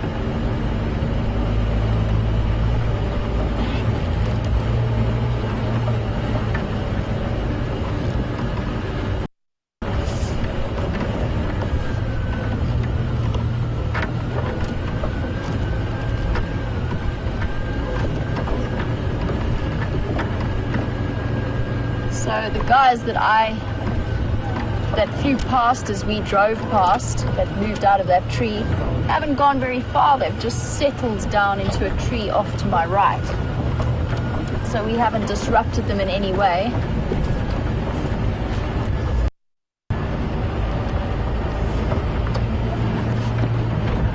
So vultures are often seen as very dirty birds, given their particular ecological niche and their bent towards scavenging off leftover carcasses, particularly rotten meat. But vultures have the most amazing immune systems, and they're actually doing research into exactly how much resistance they have to the various types of bacteria and parasites that are around. And I have even heard a rumor that vultures do not get cancer, which I'm not entirely sure, so don't necessarily quote me on that, but it is something that I have heard and I would be interested in finding out more. So perhaps if you guys know anything more about that, I'd love to hear about it. And you can send me your comments or opinions on #SafariLive on Twitter, or else to questions@WildEarth.tv. Lots and lots. We've got another big group here up ahead of us. So vultures are actually essential in terms of tidying up the various carcasses so that the bacteria doesn't spread. But the area that they can potentially do harm in is when there are cases of anthrax and animals that have died from anthrax. It really only happens in the dry seasons, especially after prolonged periods of repeated droughts. You start to see anthrax spores coming to the surface and infecting animals. But what vultures will do is, after a big meal, they will immediately go down to a water source and actually rinse themselves off. And a lot of the time they can actually be a little bit, they can contribute towards the spread of anthrax in an area. But a very unusual situation. Certainly does not, certainly doesn't undermine the incredibly important ecological role that they fill. So the general direction looks to me like they are hanging out around that buffalo carcass, but it might be interesting to see. Hopefully maybe we get some feeding on the ground around the carcass, and it will also be interesting to see just how much of that is left.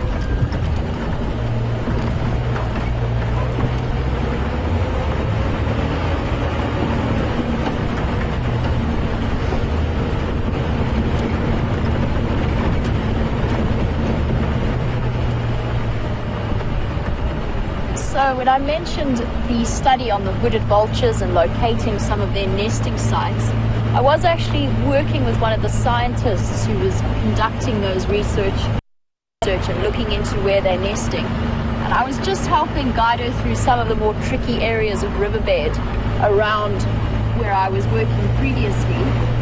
And interestingly enough, while we were looking for the hooded vulture's nest, we actually encountered a rose eagle owl nest, along with an adult sitting around it. So they tend, eagle owls will also favor very similar areas to the hooded vultures, but they're not in competition. So the reason why they couldn't potentially share the same stretch of river. But I did discover that an eagle owl can have up to 4 kilometers worth of river territory, which I think is truly staggering, because I mean they are big birds, but a 4-kilometer stretch of territory is really quite enormous. And obviously river territory is the preferred territory, so in areas such as this where there aren't quite the same level of riverine population, the territories will actually probably be even bigger. I'm just going to follow this particular road.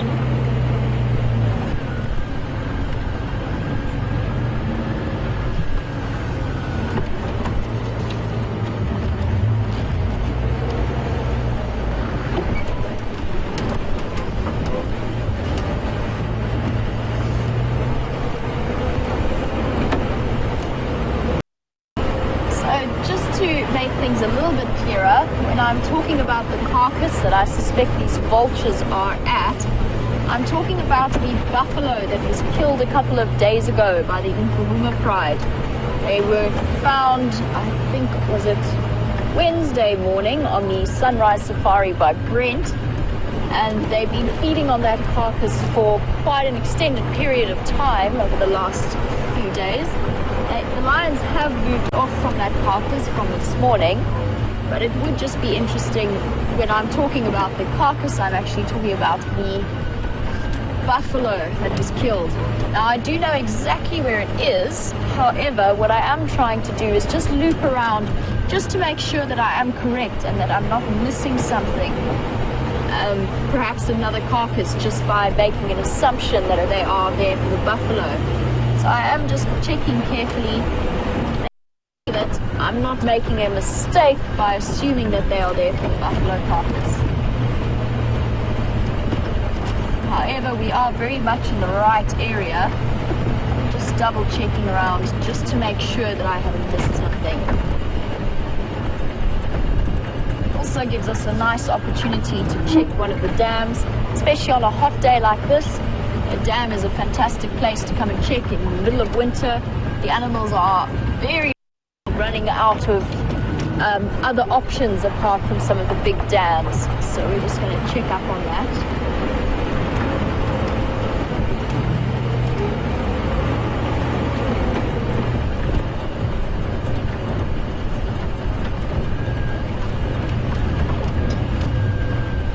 Guys, while I continue on here and just double check that I haven't missed something obvious and to head back to that buffalo carcass, I'm going to send you back to Steph, and I will see you a little bit later, possibly when I'm on my way to see what the hyenas are up to.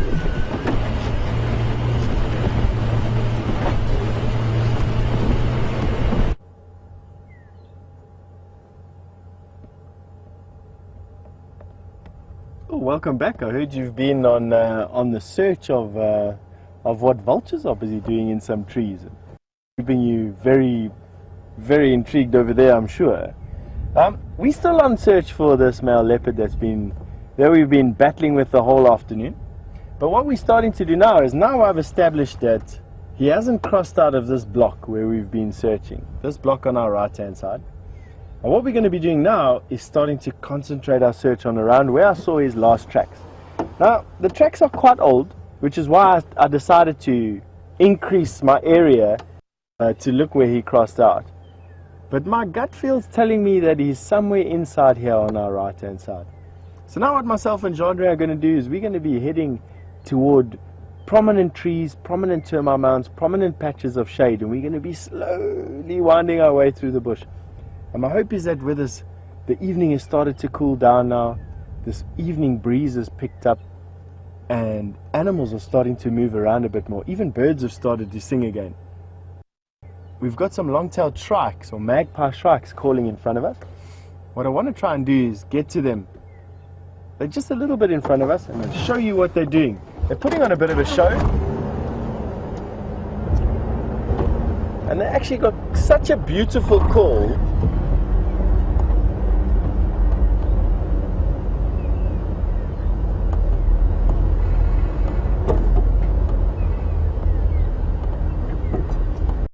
I can hear them calling in the distance in front of us.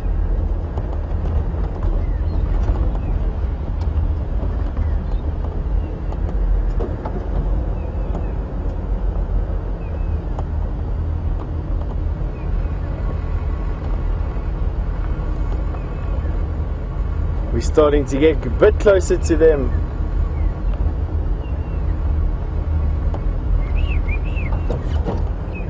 Here we go. Beautiful. Lovely light on him. A magpie shrike.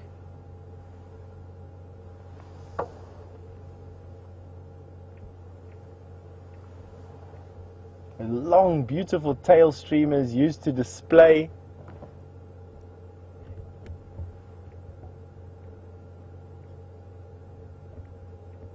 Here we go. Two of them going to the rest of their flock.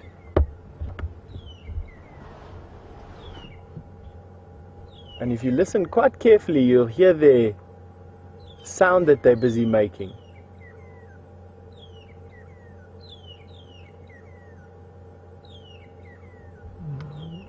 Let me see if I can go forward a little bit just to get you a better visual of them.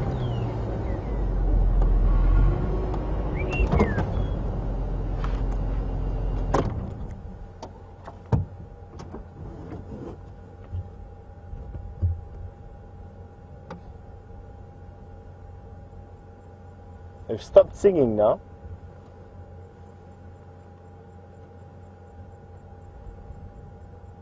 You know, it's quite amazing. The temperature seems to have dropped easily 2 or 3 degrees in the last 5 to 10 minutes.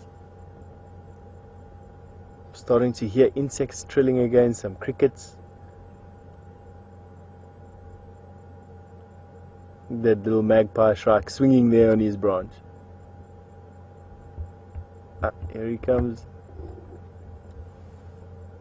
And another one.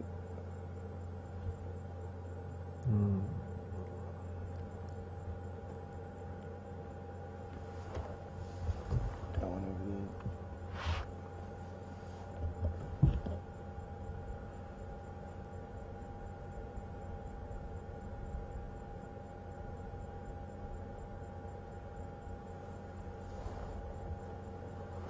They hang around in these groups together, and I have actually seen them become quite aggressive with one another and mob a member of the flock for whatever reason.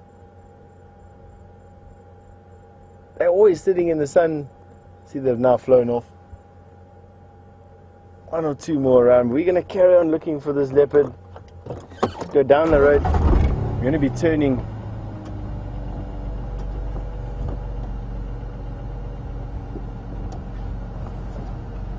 It was nice to see, eh? Magpie shrike.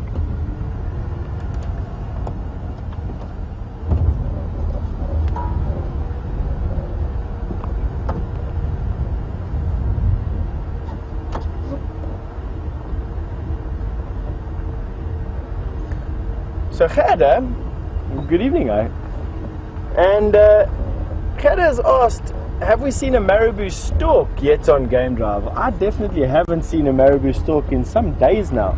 You know, come to think about it, Hyena, a couple of days ago, and I'm talking about a week or two now, there were marabou storks all over the place, and even though we've had 2 buffalo kills in the last 2 weeks, I don't think I've seen a marabou stork in about as long. That is interesting. That is very interesting. So the question is, where have they gone?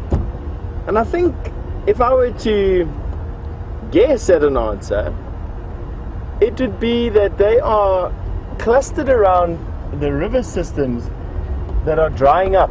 Not the permanent rivers, the seasonal rivers that are busy drying up, and they are utilizing a resource that is available this time of the year. Dried up or drying up pans give fish and allow the marabou storks to actually fish. And this time of the year, starting about a month ago, as these pans and these rivers started to dry up, these fish get clustered in these watering holes, and the marabou storks literally just pile into there. And I think that that's exactly where they are. As soon as these resources are finished, I'm sure that they'll come back to us, Hyena.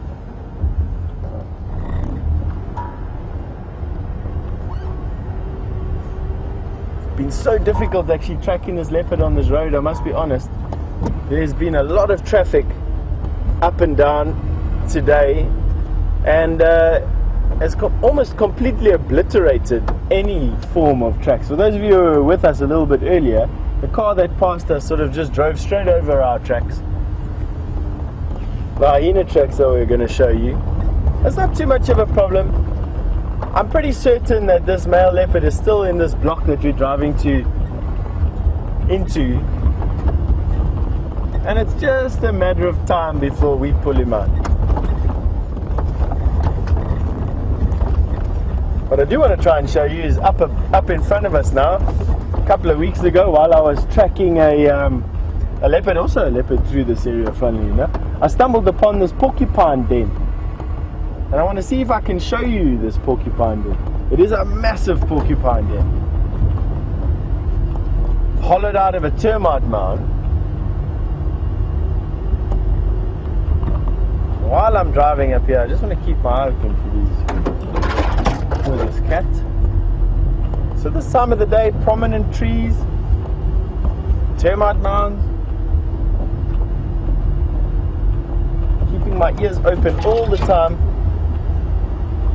Even for a guy with ears as big as I have, it's not always easy to listen to everything. Not this massive termite mound, which is bigger than the car. One in front of us here.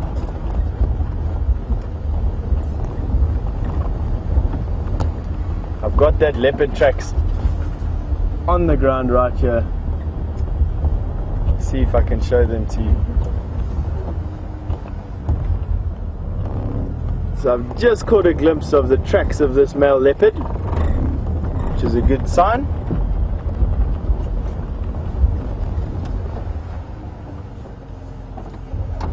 Now these are starting to get a bit fresher.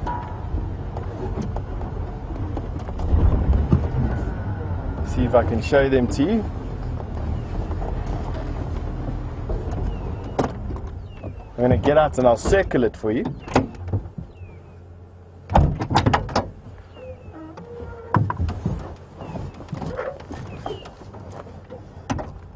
And here we have the track of Tingana. Can't see. Okay, another one here.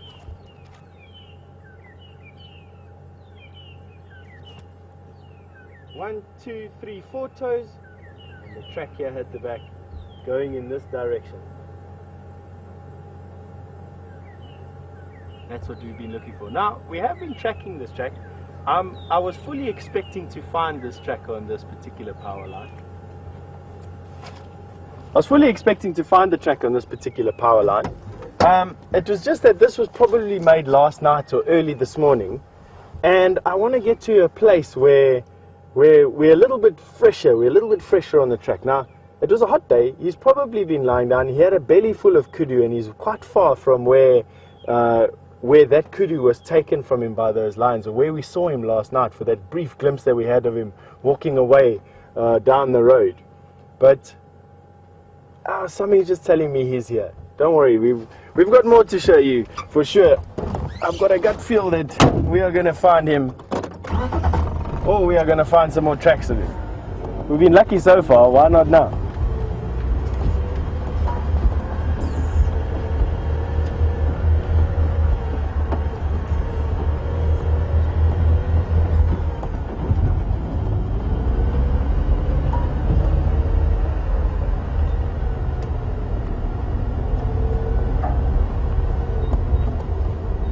Impala off to our right hand side. It's going to be handy to keep a tab on that.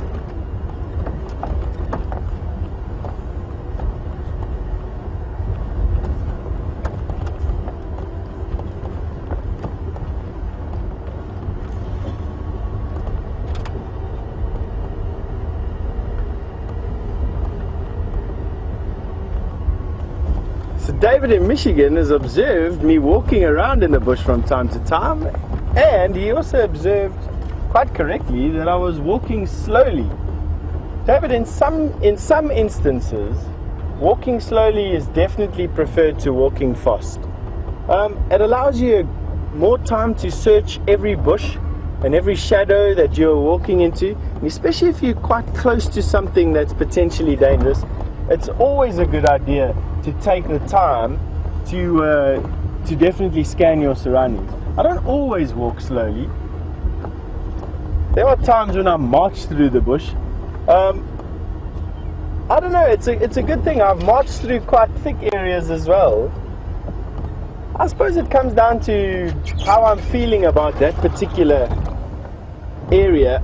I've built over the years this sort of sense where, I don't know, you just get nervous. A lot of trails guides develop this sixth sense, and although it's not completely trustworthy, I suppose it just depends on conditions.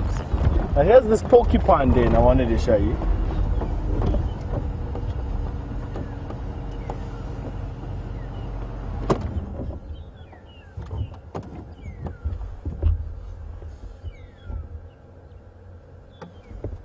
So I tracked a porcupine, and quite often I've tracked a porcupine into this den, an enormous porcupine. Doesn't look like anything has gone in there recently, but definitely tracks of a porcupine head in and out of this area very frequently. Now, the porcupine probably didn't start this hole. It was started by an aardvark into the termite mound to get at the termites, and then it was further excavated by any number of animals: hyena, warthog, pangolin, porcupine. Those are about the burrowing animals that I can think of right now, the large burrowing animal. And how I knew that it was a porcupine den was A, I tracked him into the hole, and B, there was a collection of bones lying around the hole. Around our hyena den, there are also bones lying around the hole, but they have different chew characteristics. They are more robustly chewed, or more aggressively chewed. Porcupine tend to gnaw with their bottom incisors at bones. Nothing here at the moment.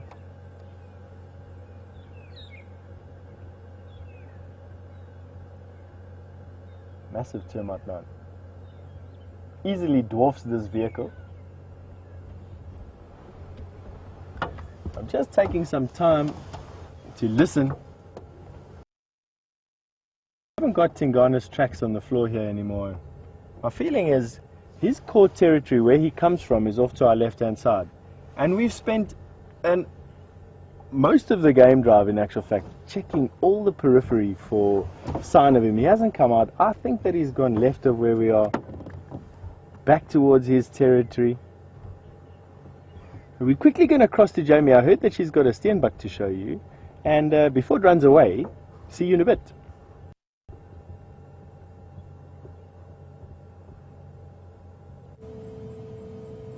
It's correct, okay. Well, welcome back, everybody. Sorry to interrupt the discussion that you were having with Steph. I'm just busy making my way quickly to the hyena den, but I just wanted to show you guys a steenbok demonstrating some very typical and unusual behavior for most antelope, but very typical for steenbok. So what this little guy is doing is he's actually covering up his dung and urine, which is what steenbok do. It's a way, there's a hot debate between why they do it, but most people seem to agree. Oh, there he goes, disappearing off into the bush and demonstrating that incredible camouflage that steenbok have. So what he's doing potentially, and most people tend to agree, that steenbok do their dung just to hide their scent. So guys, what I'm going to do is, if I can, I'm just going to pass you back to Steph, because I would like to get you to the hyena den so that we can see if there's any activity. The buffalo carcass is no longer there. I think it's been dragged into thicker bush. So I'm going to pass you back on to Steph for now, and I'm going to carry on trying to get us to the hyena den in time.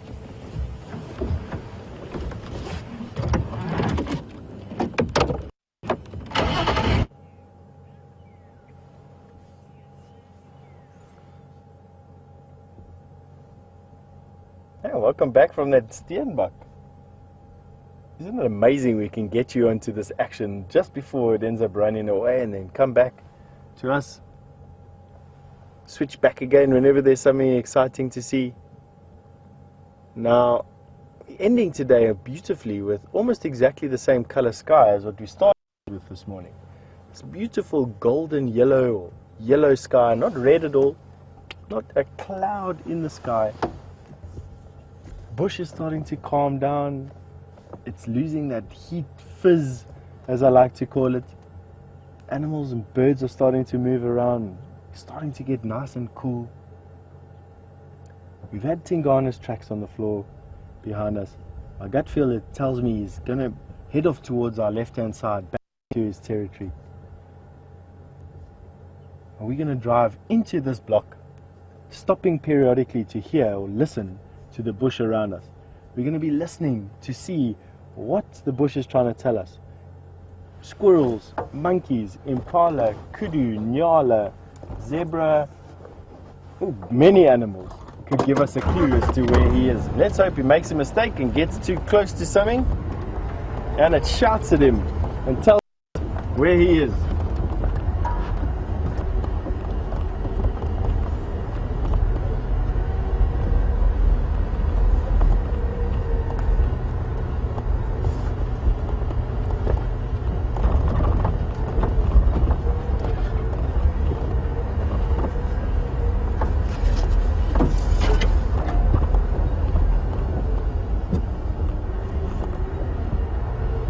Hi Raisa, I'm glad that you like that magpie shrikes call. I also really enjoy their calls, and I hear that you also enjoy the grey-headed bushshrike call, which is awesome, man. The ghost bird. I haven't heard one for a long time, in actual fact. I think the last time I heard one was also about a month or so ago. But definitely, if I hear another one, I will stop and try and show it to you. Now we're coming into an area that's got quite a lot of termite mounds. Big moped are very fond of lying on top of termite mounds, and you'll notice that I've slowed down considerably.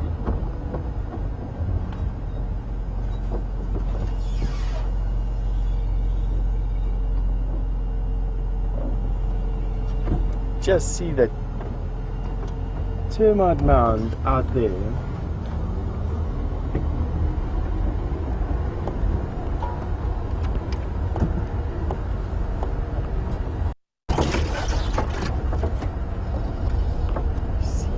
what is here on the floor. No tracks on this side.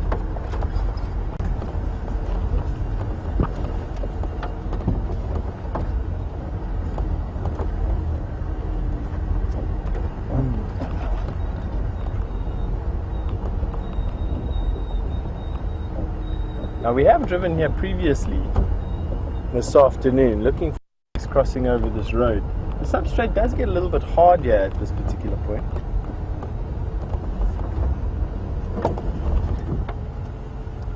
And there we have his tracks right there. They definitely were not there this afternoon. Have a look at those.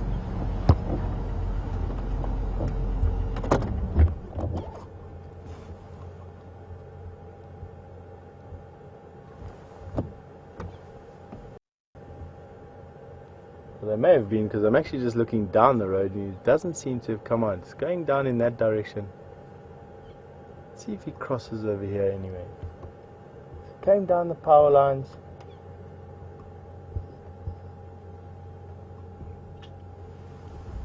It's on the trail of this leopard tracks. I don't know if we're going to be finding him. These tracks, although looking fresh, Franklin's crying about.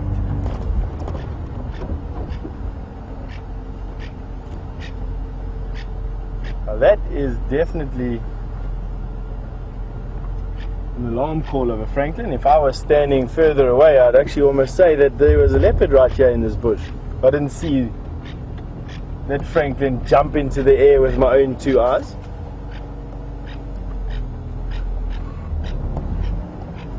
If I can actually show him to you.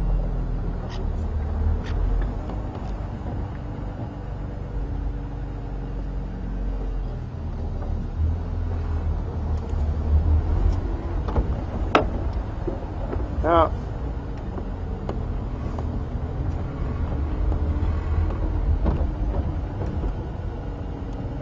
tracks of this leopard come down onto the power lines over here. Well, funnily enough, we didn't see these tracks on the road, which is weird because we were really driving slow over here by the time we came here. May have turned off into these bushes over here.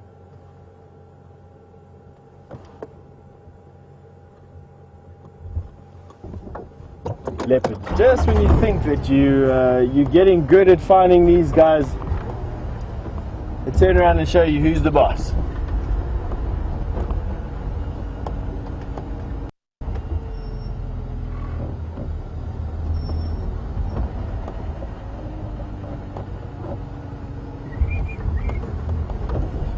Ah, Raisa, we've got a magpie shrike to show you, not one calling.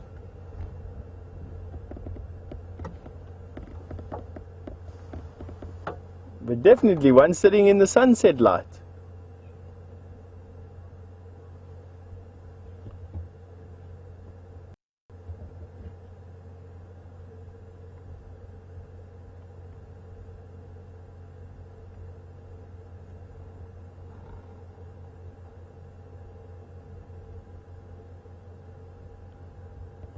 Flown away, of course. That's what birds do. Let's carry on. Driving very slowly. I want to make 100% sure.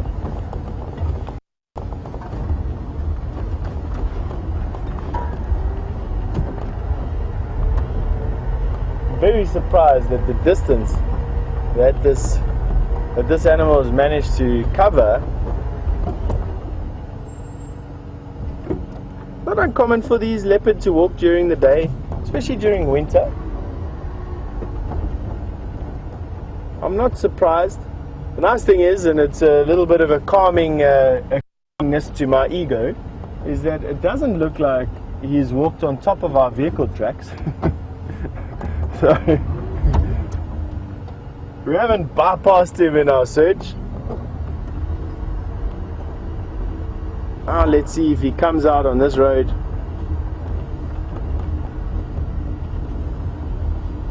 I'm just trying to be very slow and methodical as we go. we can drive straight past these cats. They're such masters of camouflage. I have seen quite a few leopard in this particular area.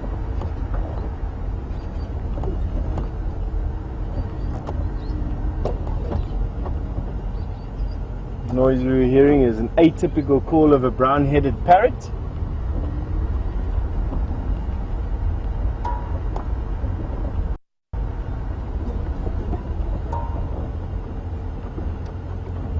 Scan the top of that termite mound with my binoculars.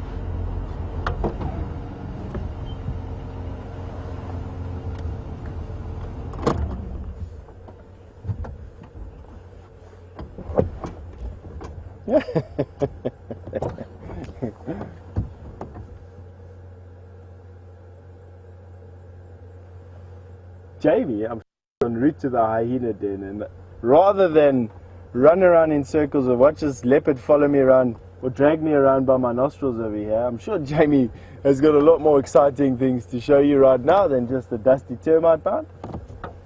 As soon as we have something to update, we'll keep you informed.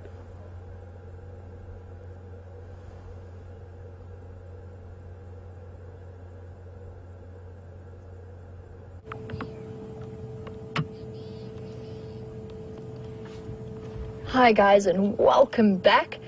I believe that that leopard has been proving a little bit tricky, so we've got some beautiful lighting here so that Steph can go and find out what's going on and where this leopard is. It sounds as though he's very certain that the leopard is somewhere very close by, and I'm very much inclined to trust in his opinion since he has had so many years in and around the bush and in this area.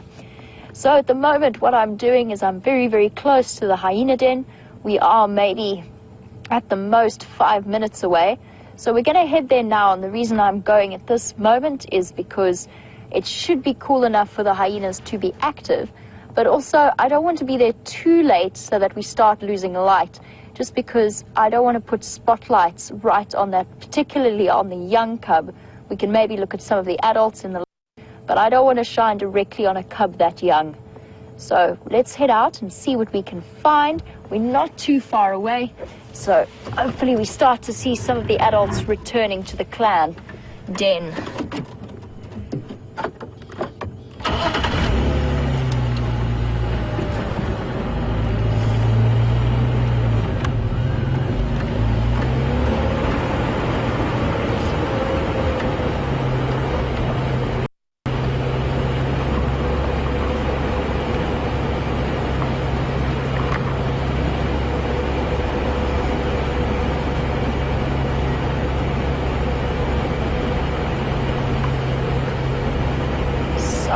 While we are making our way towards the hyena den, Susan would like to know if there are any updates on the various lion prides and whereabouts they are. And this is especially relevant at the moment because we are seeing plenty of change within the territories of the various dominant males. So Susan would like to know, because she missed the sunrise safari, where they all are.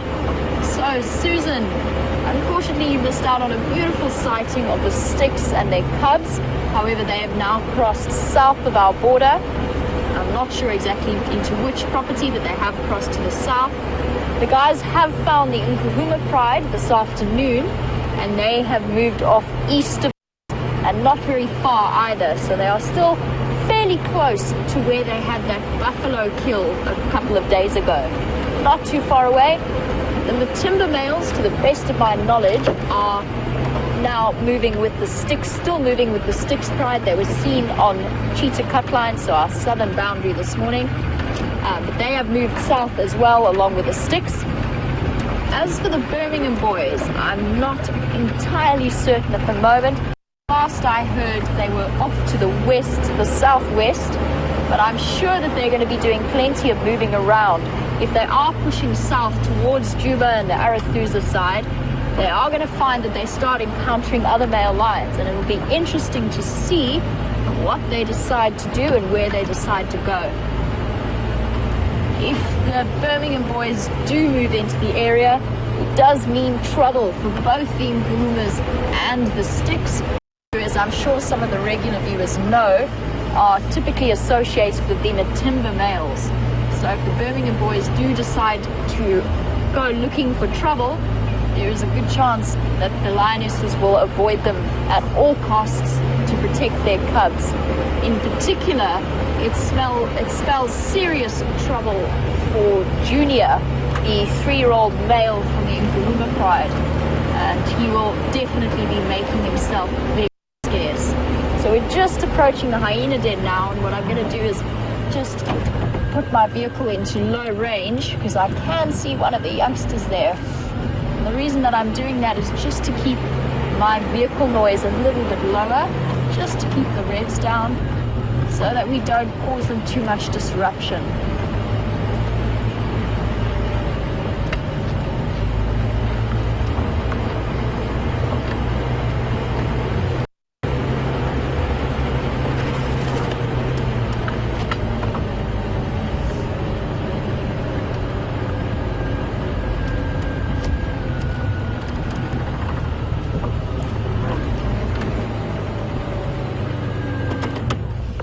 So we've got one of the slightly older cubs directly in front of me. The second cub did pop his nose out, but he's just dashed back into the hole. So for some of our regular viewers, you might have noticed on Brent's drive a couple of days ago in the morning, it's a very interesting interaction between some of the adults and a couple of these young, almost sub-adult age cubs. And I would hesitate to use the word bullying, but perhaps it is appropriate in this particular circumstance. These adults were lifting the poor little guy, and we are assuming it's a male, just judging by the way that he was being treated by the adult females. There we go. We've got the 2 little youngsters here. It's all right, little ones. What's in there?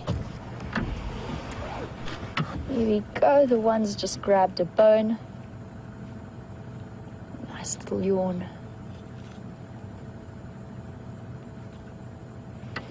So, spotted hyenas are probably my favorite predator, although of course it is very difficult to choose.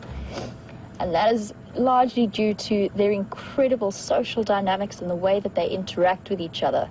So, for those of you who are new viewers, or unfamiliar with the spotted hyena, they are the only true matriarchal group, animal group that we have. Here goes the little guy. And I say the only true matriarchal system because the females are actually much, much bigger than the males. I just want to see what this little guy's up to. Okay, he's not causing any trouble, so the young hyena cubs often come and have a little exploration of the vehicle, usually involving their teeth. Hello, little one. Just shift so that you guys can get another view of these two. Andrew, how close are they behind me? They're about 5 meters. Okay. Well, I'm planning on... Oh, there we go. Just gonna move forward slightly so that we can get the shot. All right.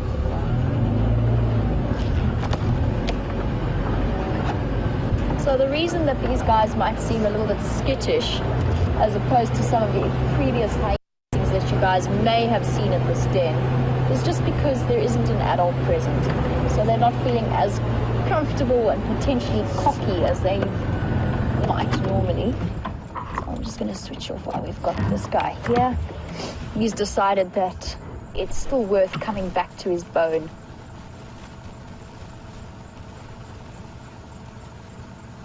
So as I was chatting about earlier, the spotted hyenas have some of the most amazing group dynamics of any predators to me. Their social communication is absolutely phenomenal. So they did a bit of a test of various animals that do live in group settings.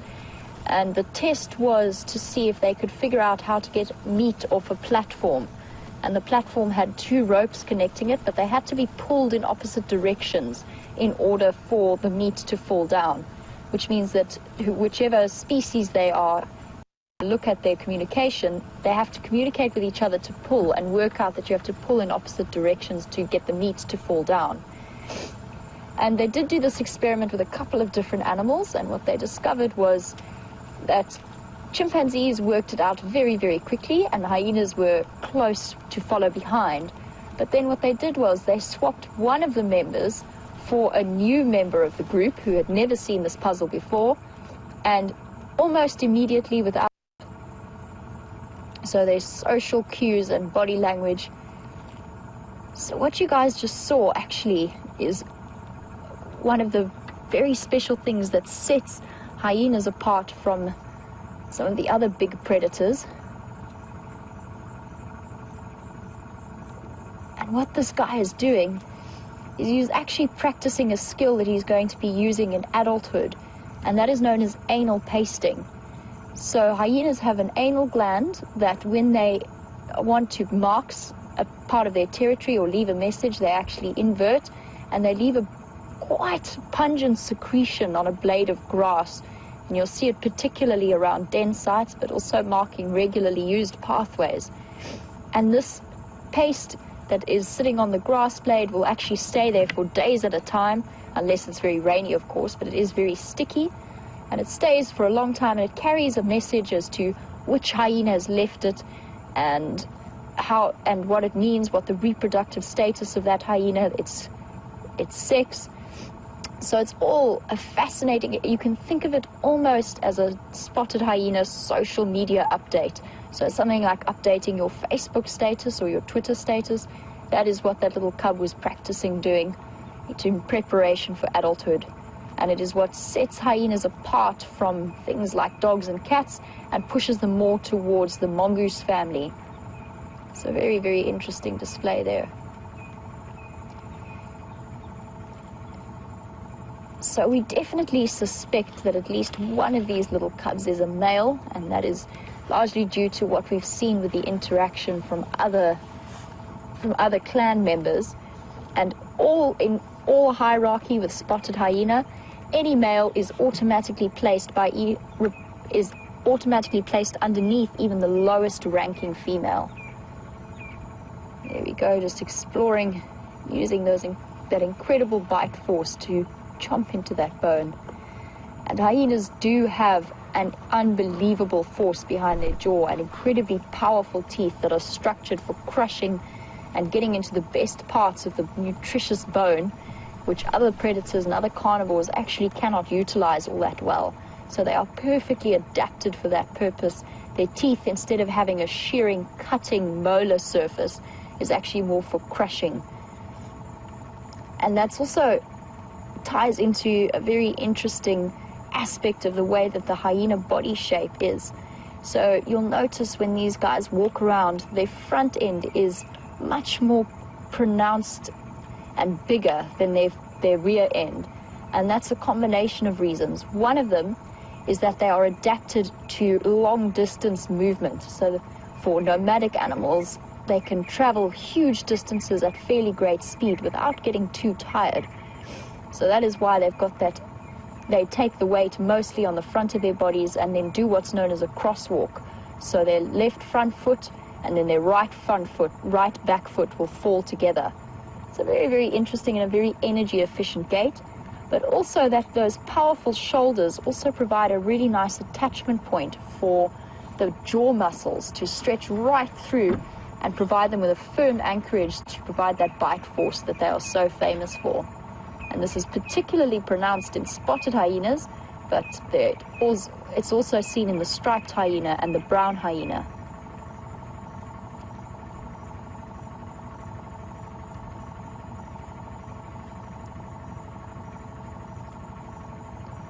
As I was chatting about earlier, spotted hyenas are the only truly matriarchal animals around, and that is because very, very unusually the female is much, much larger and much more powerful than the male.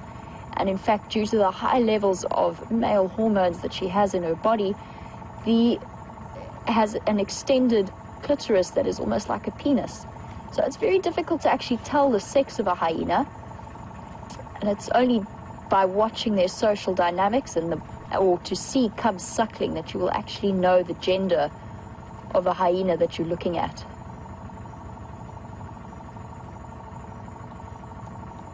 There are a couple of theories as to why hyenas have evolved this way. Unfortunately, none of them really truly explain it.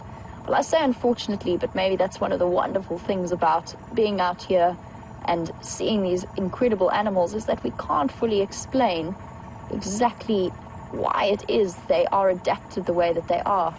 One of the big theories is that the larger the female, the better the milk she can produce.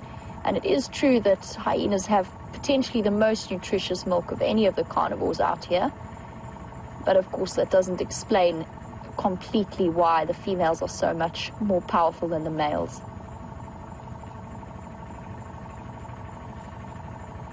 These are also incredibly adaptable animals, both the spotted and the brown hyena. And there is some great fuss in Johannesburg, which is the city that I was born in and grew up in. There was a great fuss a couple of years ago that they had seen a hyena walking through the streets. And some researchers actually sort of spoke up and said, listen, these hyenas have been wandering around for years. They've actually got a den site in what is probably one of the biggest highway interchanges in Johannesburg.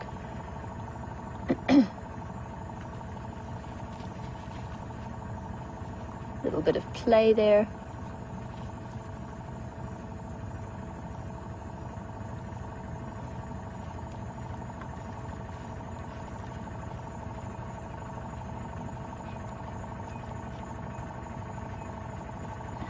Taking his prize away from his brother or sister.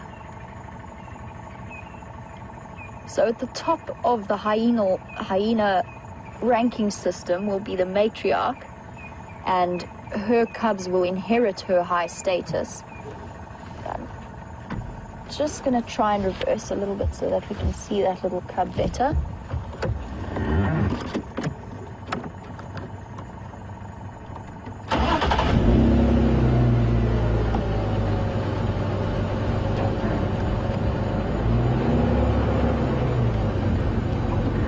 So guys, just while I'm finding a better position, I'm going to send you across to Steph because he's got a beautiful view of the sunset, and we will be back here very shortly.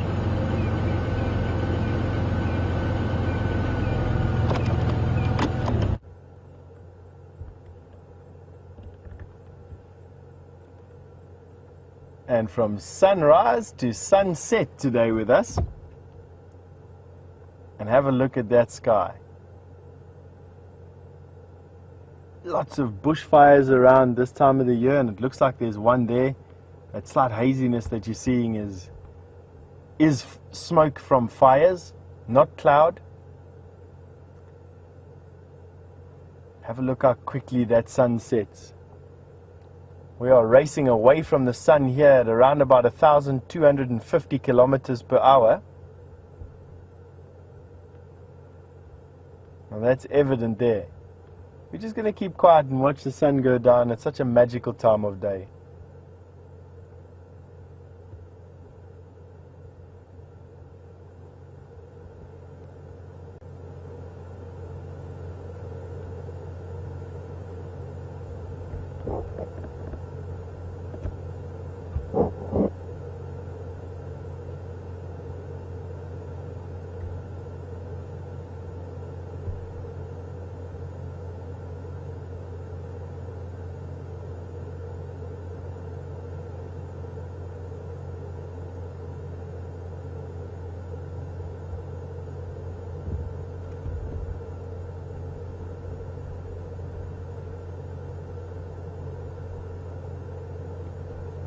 There you have it, sunset. That rose peach colored sky.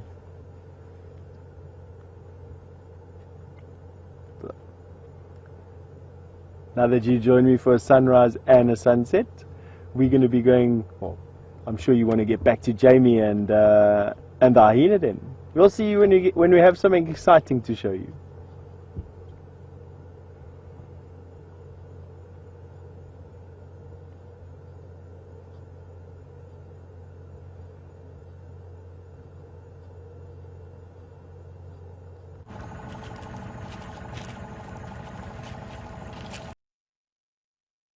always going to turn away. I don't really want them learning to chew on the tires or taking the little rubber caps off the end of our tires, which has happened to me in the past. I turned my back for 2 seconds, and the next thing I looked up and there was a very cheeky hyena playing with the rubber cap that fits over the end of the wheel, the edge of the wheel. So I'm just going to have a look at what he's doing, not too much. So I hope you guys enjoyed that. These cubs are moving all over the place, so when I was repositioning, they moved straight back to where they were before. And it was quite fun to watch because the one cub who had the bone had it snatched straight out of his mouth by either brother or sister, and then moved away, and it was taken away from him. And one of my favorite things about hyena is how their body language can look so very human, and he looked terribly disappointed and rather sad. Also, it always looks as though a hyena's up to no good and has a slightly guilty look, like sometimes dogs do when you come home and they know that they've done something wrong. It is just in the shape of their body, but they do make for wonderfully cute views.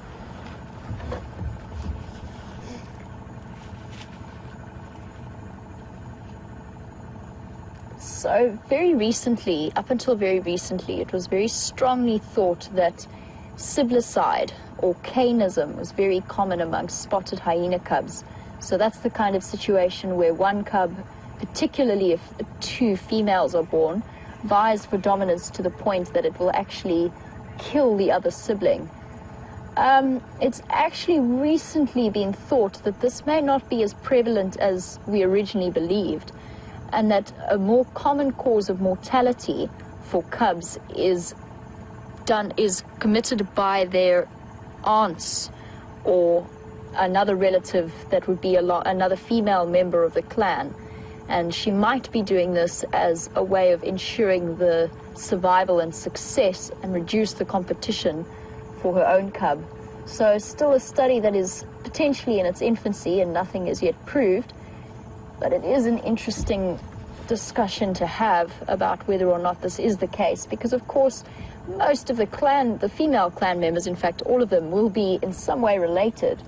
So it does seem to be an unusual situation to have a hyena killing a cub that is a relative.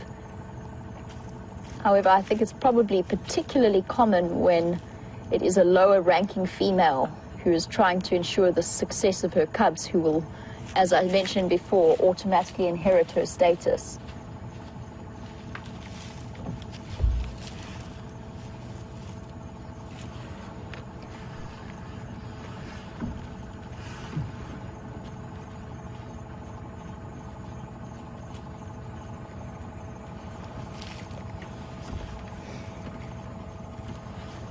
So, Matt in Texas has asked an interesting question about whether or not the inherited status works in the same way for male cubs.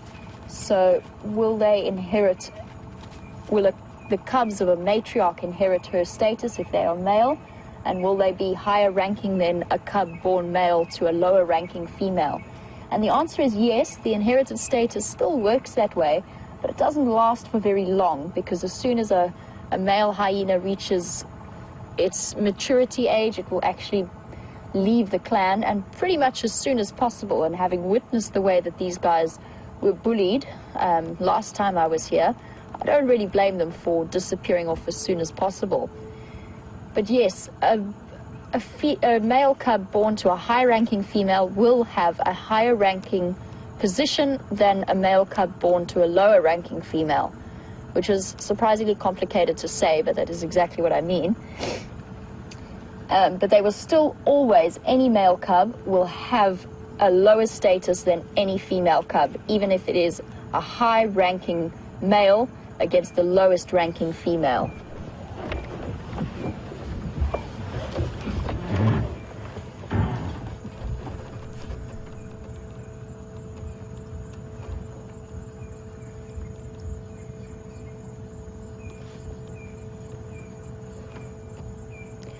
So we've got a great shot of a little yellow-billed hornbill who is possibly coming in to roost for the night. Very special, very fascinating little birds, and often overlooked. But now on this nice evening light, we can see just how beautiful and how striking that yellow beak is.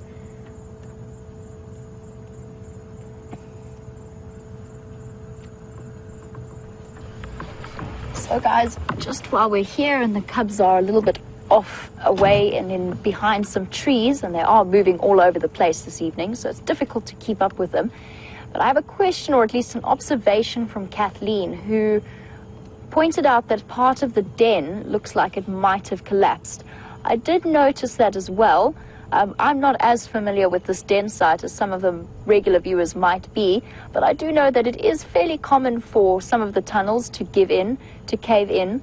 Not as often when the den is occupied, because if it is occupied, the hyenas will keep it nice and clear, but it is entirely possible that part of it has collapsed. I'd have to examine some of the earlier shots to have a look at that, but yes, it is possible, and it does happen, particularly in disused sites, but not necessarily restricted to.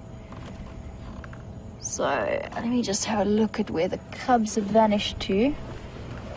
There's one cheeky one behind me. Is there a cheeky one? Okay, so there's a checking me cheeky out. one who's checking Andrew out, just thinking about coming to have a nibble on my tires. And that is one of my favorite things about hyena dens, is that their cubs are so naturally so curious. Look at him peeking out there. He's seriously considering it, just not quite brave enough to do it while there are no adults around.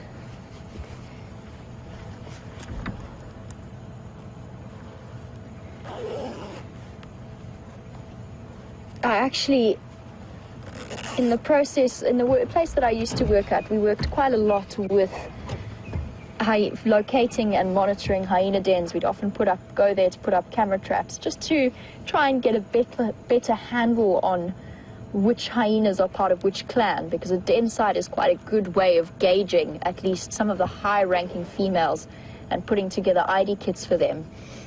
And whilst I was sitting at a den site, I was distracted by some cubs playing on my left, and while I was looking over there, one of the larger sub-adult cubs actually came and closed his teeth around my wing mirror. So I actually had to turn around. I heard the crunching sound, he broke the glass, and as he did that, I had to act fairly fast. I didn't want him cutting himself on the glass, or actually learning that this is acceptable behavior to display around cars. So I smacked the side of the car, and he just kind of looked at me, so I tapped him on the head very lightly. It's the one and only time I've ever touched an animal from the car, and I definitely would not say that it's something that you should do very often, but it was a situation where I just had to teach him a very quick lesson about chewing on side mirrors. He didn't do it again, or it's probably a she, given the boldness of the behavior and the size of the hyena, but she never did it again, so hopefully lesson learned. Just going to move around a little bit.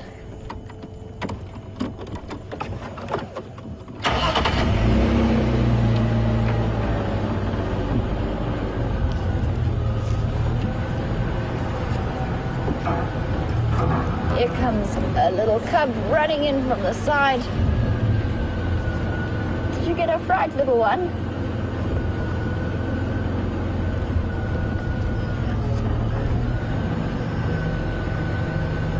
Now, unfortunately, my time here is potentially restricted unless one of the adults comes through.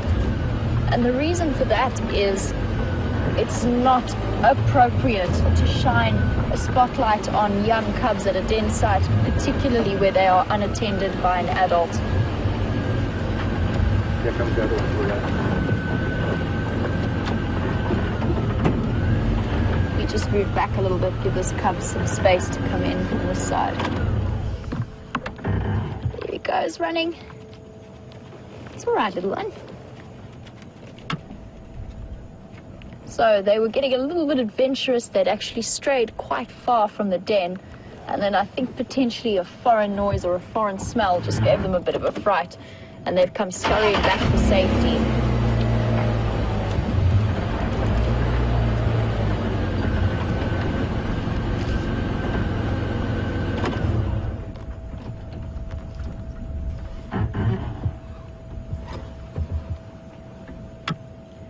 So these guys will be quite adventurous now. They're almost not quite reaching the sub-adult stage, but they are definitely more inclined towards exploring. But the very, very young and new little cub, the very dark-colored one, it has not yet reached the stage of being quite so brave without its mother around. That little cub will be tucked right into the deeper recesses of this den. So typically hyena dens will have very small tunnels within the termite mounds where only the little cubs can fit into, so that any kind of threat around them can't actually get to them. So even the adult hyenas will not be able to follow those cubs down into those holes, and if they want to bring them out, they have to call to them in a wonderful little sound that they make that sort of sounds a bit like almost like the contact call of a lion, and it is quite a special sound to hear. And hyenas have an incredible vocal range. They do make all kinds of really interesting noises. From the whooping call that you will often hear on documentaries that is a contact call and a territorial advertisement, right down to the giggling noises that they make around kills. However, I think, oh, here we go. One of them's still brave enough to come and have a look. I am potentially going to give this den another 5 minutes at the most, and then I'm going to move away.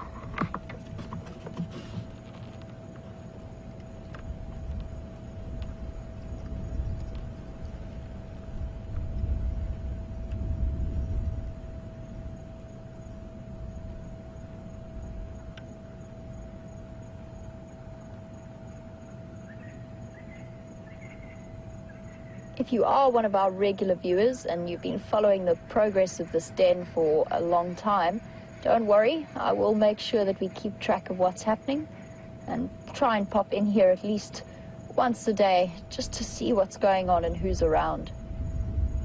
There is a very good chance that a lot of the adults have been attracted to the various lion kills in this area and are moving around a bit further afield, which is why we're not seeing any of them in there. Having a bit of exploration, bit of an exploratory chew on some grass and sticks. And as I was mentioning earlier, it is actually quite common for around a hyena den that you find a lot of chewed sticks. And if you're looking for active hyena dens, which is what I've had to do in the past when working with researchers, we do know certain set den sites, and you start looking for these big termite mounds with these large holes that are clearly have been recently excavated. And you also start looking around the edges for latrines. So hyenas will regularly defecate in the same place. Just having a little bit of a dig. They will regularly defecate in the same areas, and those latrines will get more and more concentrated towards a den site. Also can start looking around for various bones from kills that have been dragged back. Not necessarily done too much with spotted hyenas in this area, but it does happen. And then you're also looking for the smell. A freshly used hyena den or an active hyena den has quite a distinct smell. This little one is, whoops, not quite. Almost. I'm going to try again.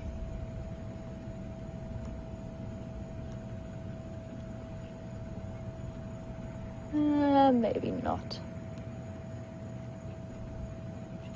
Maybe a slightly safer route.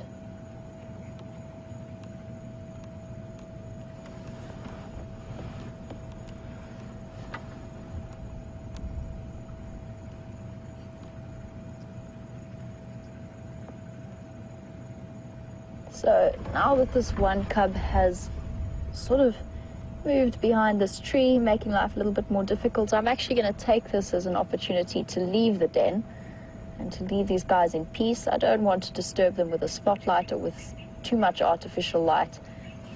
So we are going to say goodbye to them for now, but never fear, we will be back in days to come, especially to monitor the progress of that little cub. Hello. No. Hello, cheeky.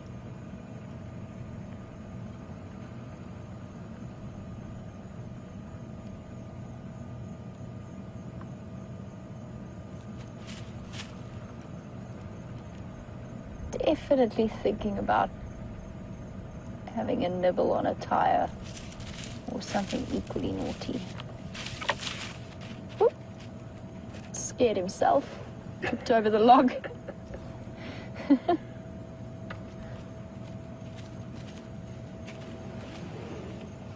gonna try again. No, maybe not from that angle.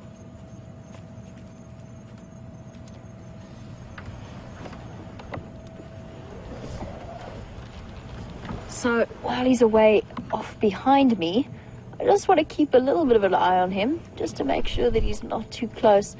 I also don't want to start the engine when he's right next to the car, just out of a little bit of respect for him, but he has moved a bit further away. So I'm going to take this opportunity now while he's distracted, just to head across and leave the den for now. But this has been a lovely sighting. I do enjoy hyena cubs. They are terribly entertaining. Okay, little one, get up right.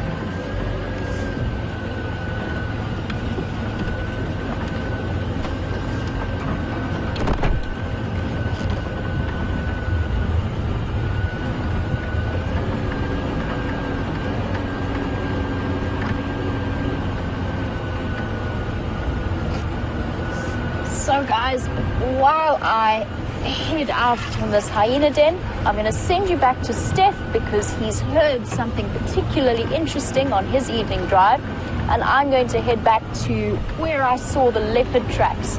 But I'll see you a little bit later.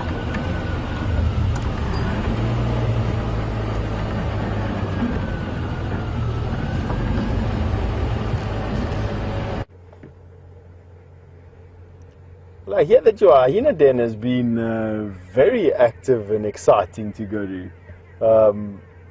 I'm told that you saw some interesting behavior, and I'm sure Jamie's been keeping you very busy with all her knowledge. She's incredibly knowledgeable. Myself and Jean-Andre, we decided to come in where we saw the last tracks of that male leopard. We decided to go and camp our car right there where we saw the last tracks of Tingana. And here, if he isn't in the area, we've been sitting by, waiting for him to roar, waiting for something to happen. So far, we haven't heard too much, but we have been enjoying this most fantastic of sunsets and just going into the early evening. And I want to show you something interesting. I'm going to try and pull up to Venus.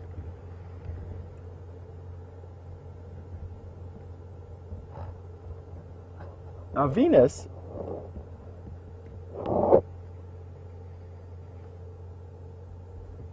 is the third brightest object in the sky after the moon and the sun. Can you believe it? And can even be seen sometimes during the day. Now, Venus is white like that because of the thick clouds of carbon dioxide that cover it. It reflects a lot of heat, but because of these thick clouds of carbon dioxide, it's like a super greenhouse effect there. And the surface temperature of Venus, therefore, is about 500 degrees Celsius. Can you believe it? Hot enough to melt lead. The surface pressure is also about the same as where the Titanic is lying, and as far as I know, the Titanic lies at about 3.5 or 4 miles below of seawater. So the chances of us colonizing a planet like Venus is very, very slim.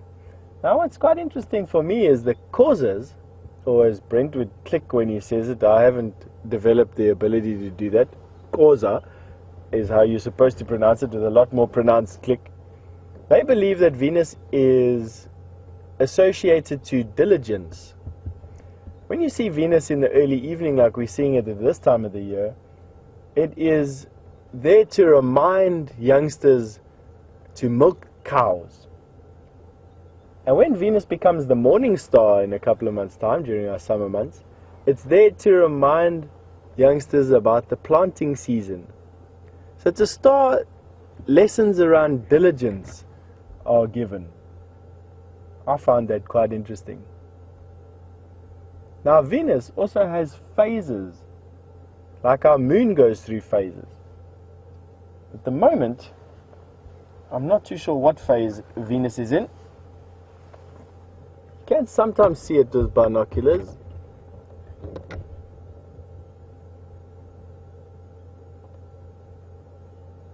To me, it looks like it's a crescent Venus.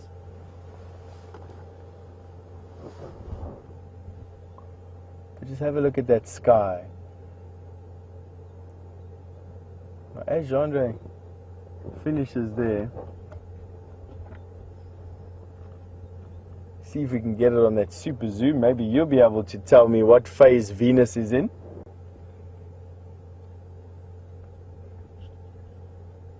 But not likely. We've also got a brand new moon. Oh, coming down slightly. We've got a thin, tiny sliver of our moon, which is making our night super dark.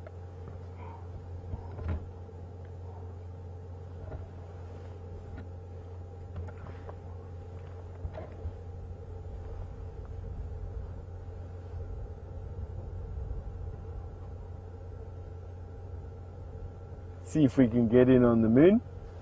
Have a look at that tiny sliver of the moon that we can see over there. Following the sun down.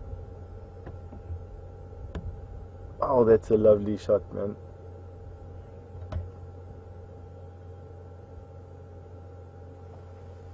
The eye in the sky is sleeping. And from this sliver of moon, we'll start to work towards our new moon or full moon. This is a new moon. We'll start working towards a full moon. Oh, and have a look at those colors in the sky. I'm seeing everything from yellow. I'm seeing a little bit of pink and purple, blue and indigo all around me. Really is a superb sunset.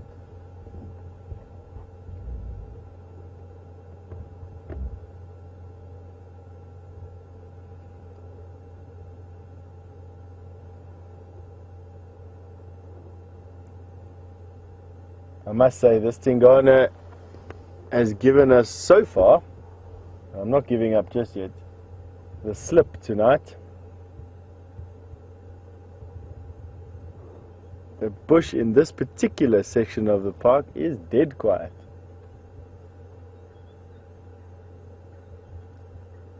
This is the time that he should be starting to move already, and I'm hoping to hear him roar.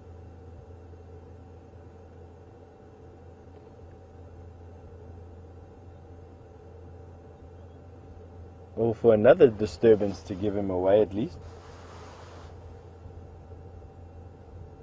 Thank goodness that plague of mocha bees have left myself and Jandre with the sunset. Give my poor aching head a rest where I've been beating it to get them away for the day.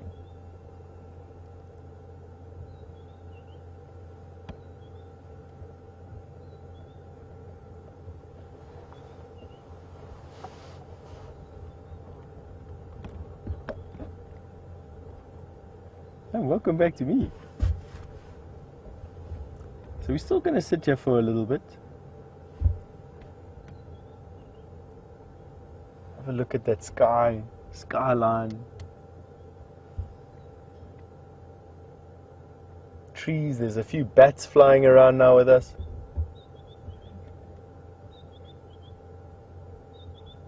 Really is a magic place.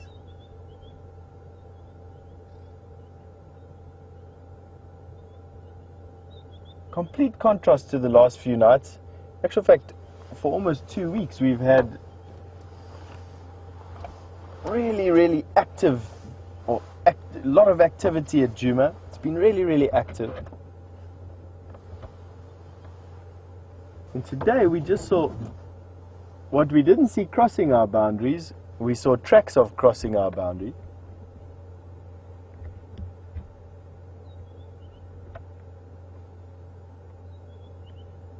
Not to worry though. As much as what these animals leave us, they also come back again.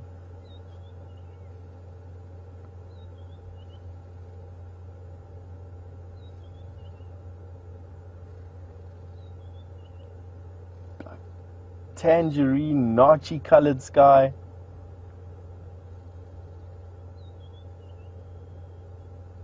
Going through almost the full spectrum. I even see a slight greenish tinge, although that probably could just be my imagination.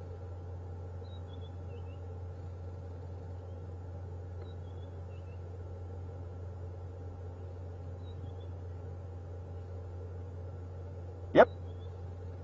And there's a bat that's just flown across the frame. We've got one bat that's busy hunting across the open area here. I'm watching him as we speak. He comes into frame every now and again. You should be able to see him as this little blip, dark blip across the screen.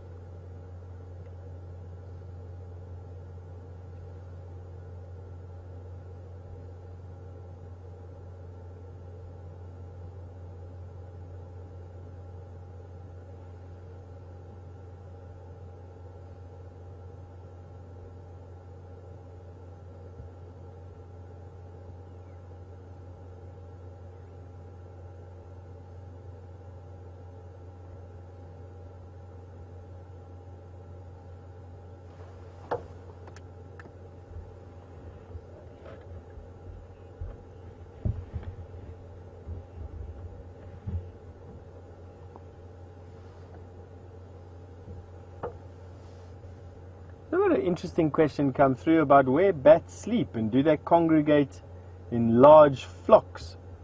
Not so much here in the bush. You find bats congregating under the big leaves of some of the more prominent big riverine trees.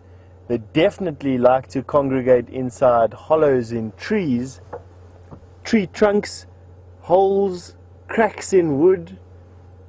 I've even seen them inside cracks in rocks and stones in boulder outcroppings. So not so many bats, although I'm told that there's a fair amount of bats in terms of biomass out here. So definitely hanging underneath leaves, underneath branches, underneath nests of birds, large nests of birds. In cracks in rocks, in cracks under between bark in the tree and dead trees. Definitely enough of those around here with all the elephant we've got.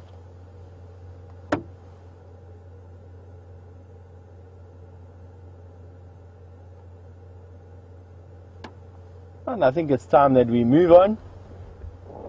Let's keep on searching.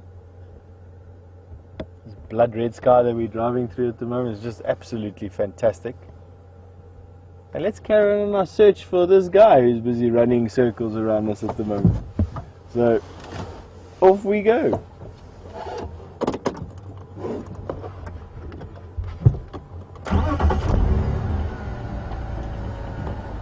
The temperature's dropped enough for me to actually put my sleeves down, while the rest of South Africa is actually suffering through quite an enormous cold front. I definitely know my wife is jealous of me with my just shorts and a t-shirt on, while they sit freezing at home.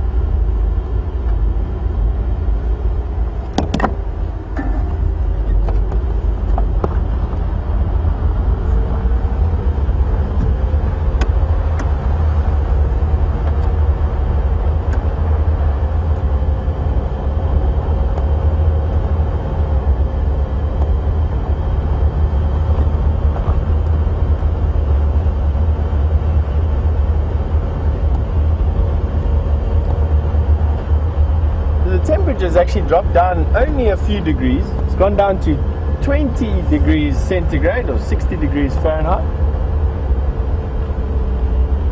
So not too much.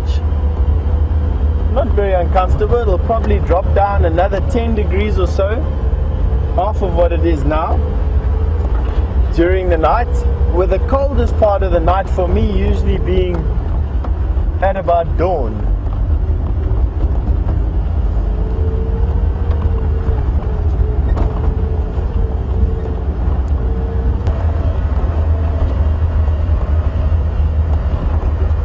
Now with the spotlight out, things might come to the table.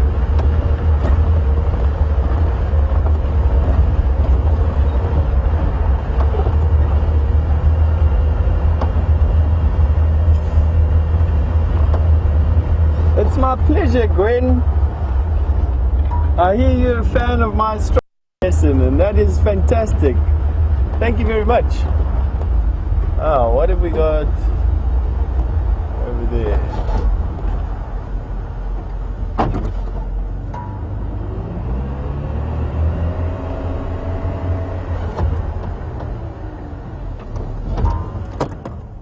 Let me have a look quickly with my binoculars. As you can see, it's an anomaly in that tree. See if you can guess what it is.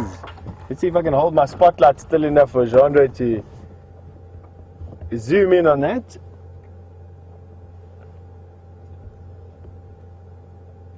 And we've managed to find you a flap neck chameleon.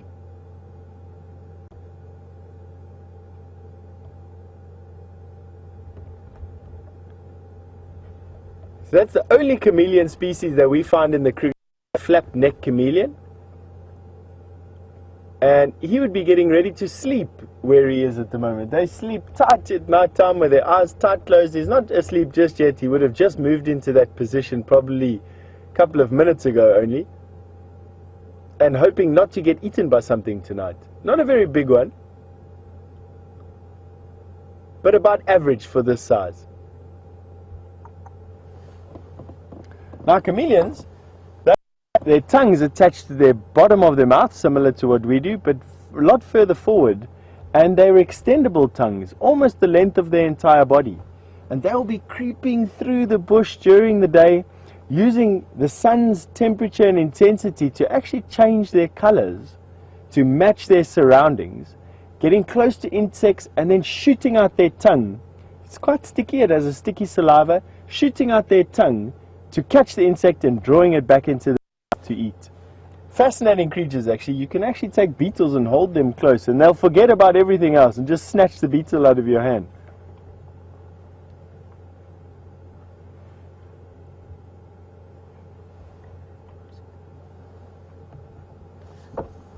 So let's see if we can actually get a little bit closer for you.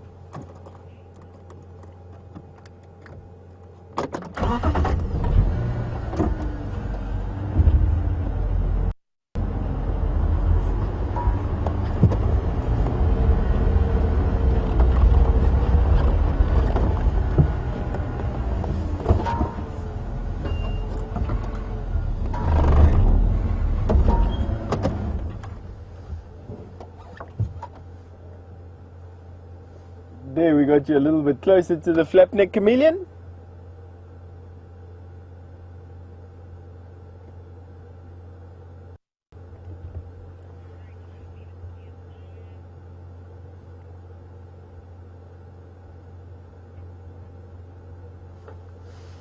Tiny little guy with his tail curled up, holding tight onto his branch. He's on a guari branch. And this is probably the highlight of this drive for me, barring this fantastic sunset that I just actually sat through. Funny enough, that was the highlight of my evening, the sunset. I really enjoyed all the colors that we were going through.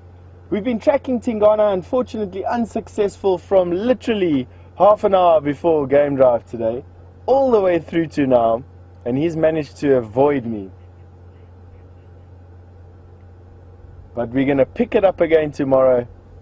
And at least from me, I'm going to be saying good night, and we'll see you again, or I'll see you again on tomorrow morning's sunset drive. You're going to be going back through to Jamie and bid you good night.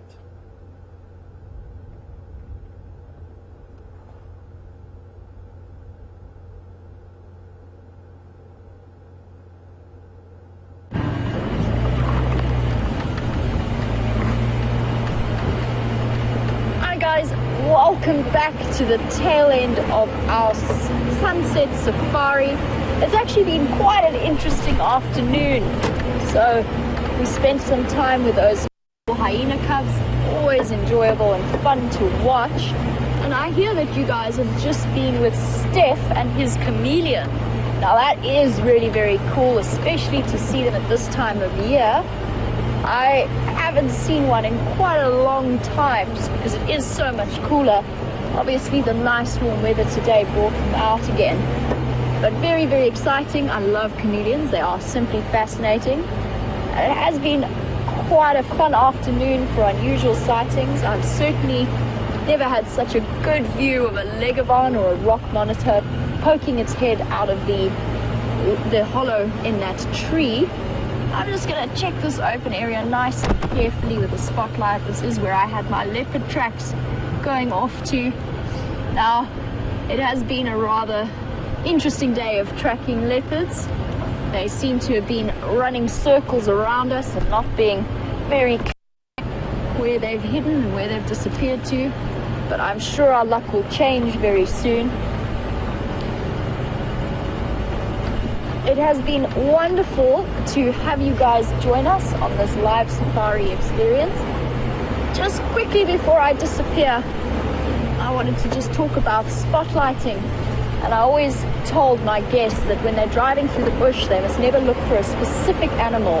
And they must imagine that their eyes are like a spotlight and the brain will highlight what they are, if they are picking up on anything unusual, in the same way that a spotlight actually picks up on the eye shine of an animal very, very quickly. So the reflection from the back of the layer. So just a little parting piece of interest before we close down for the evening. It has been wonderful having you join us, and I thank you all, and I'm looking forward to seeing you all again in the sunrise safari tomorrow morning. So just take a second to stop and say goodbye. Thank you to the FC team and to Andrew on camera and to Steph driving the other vehicle.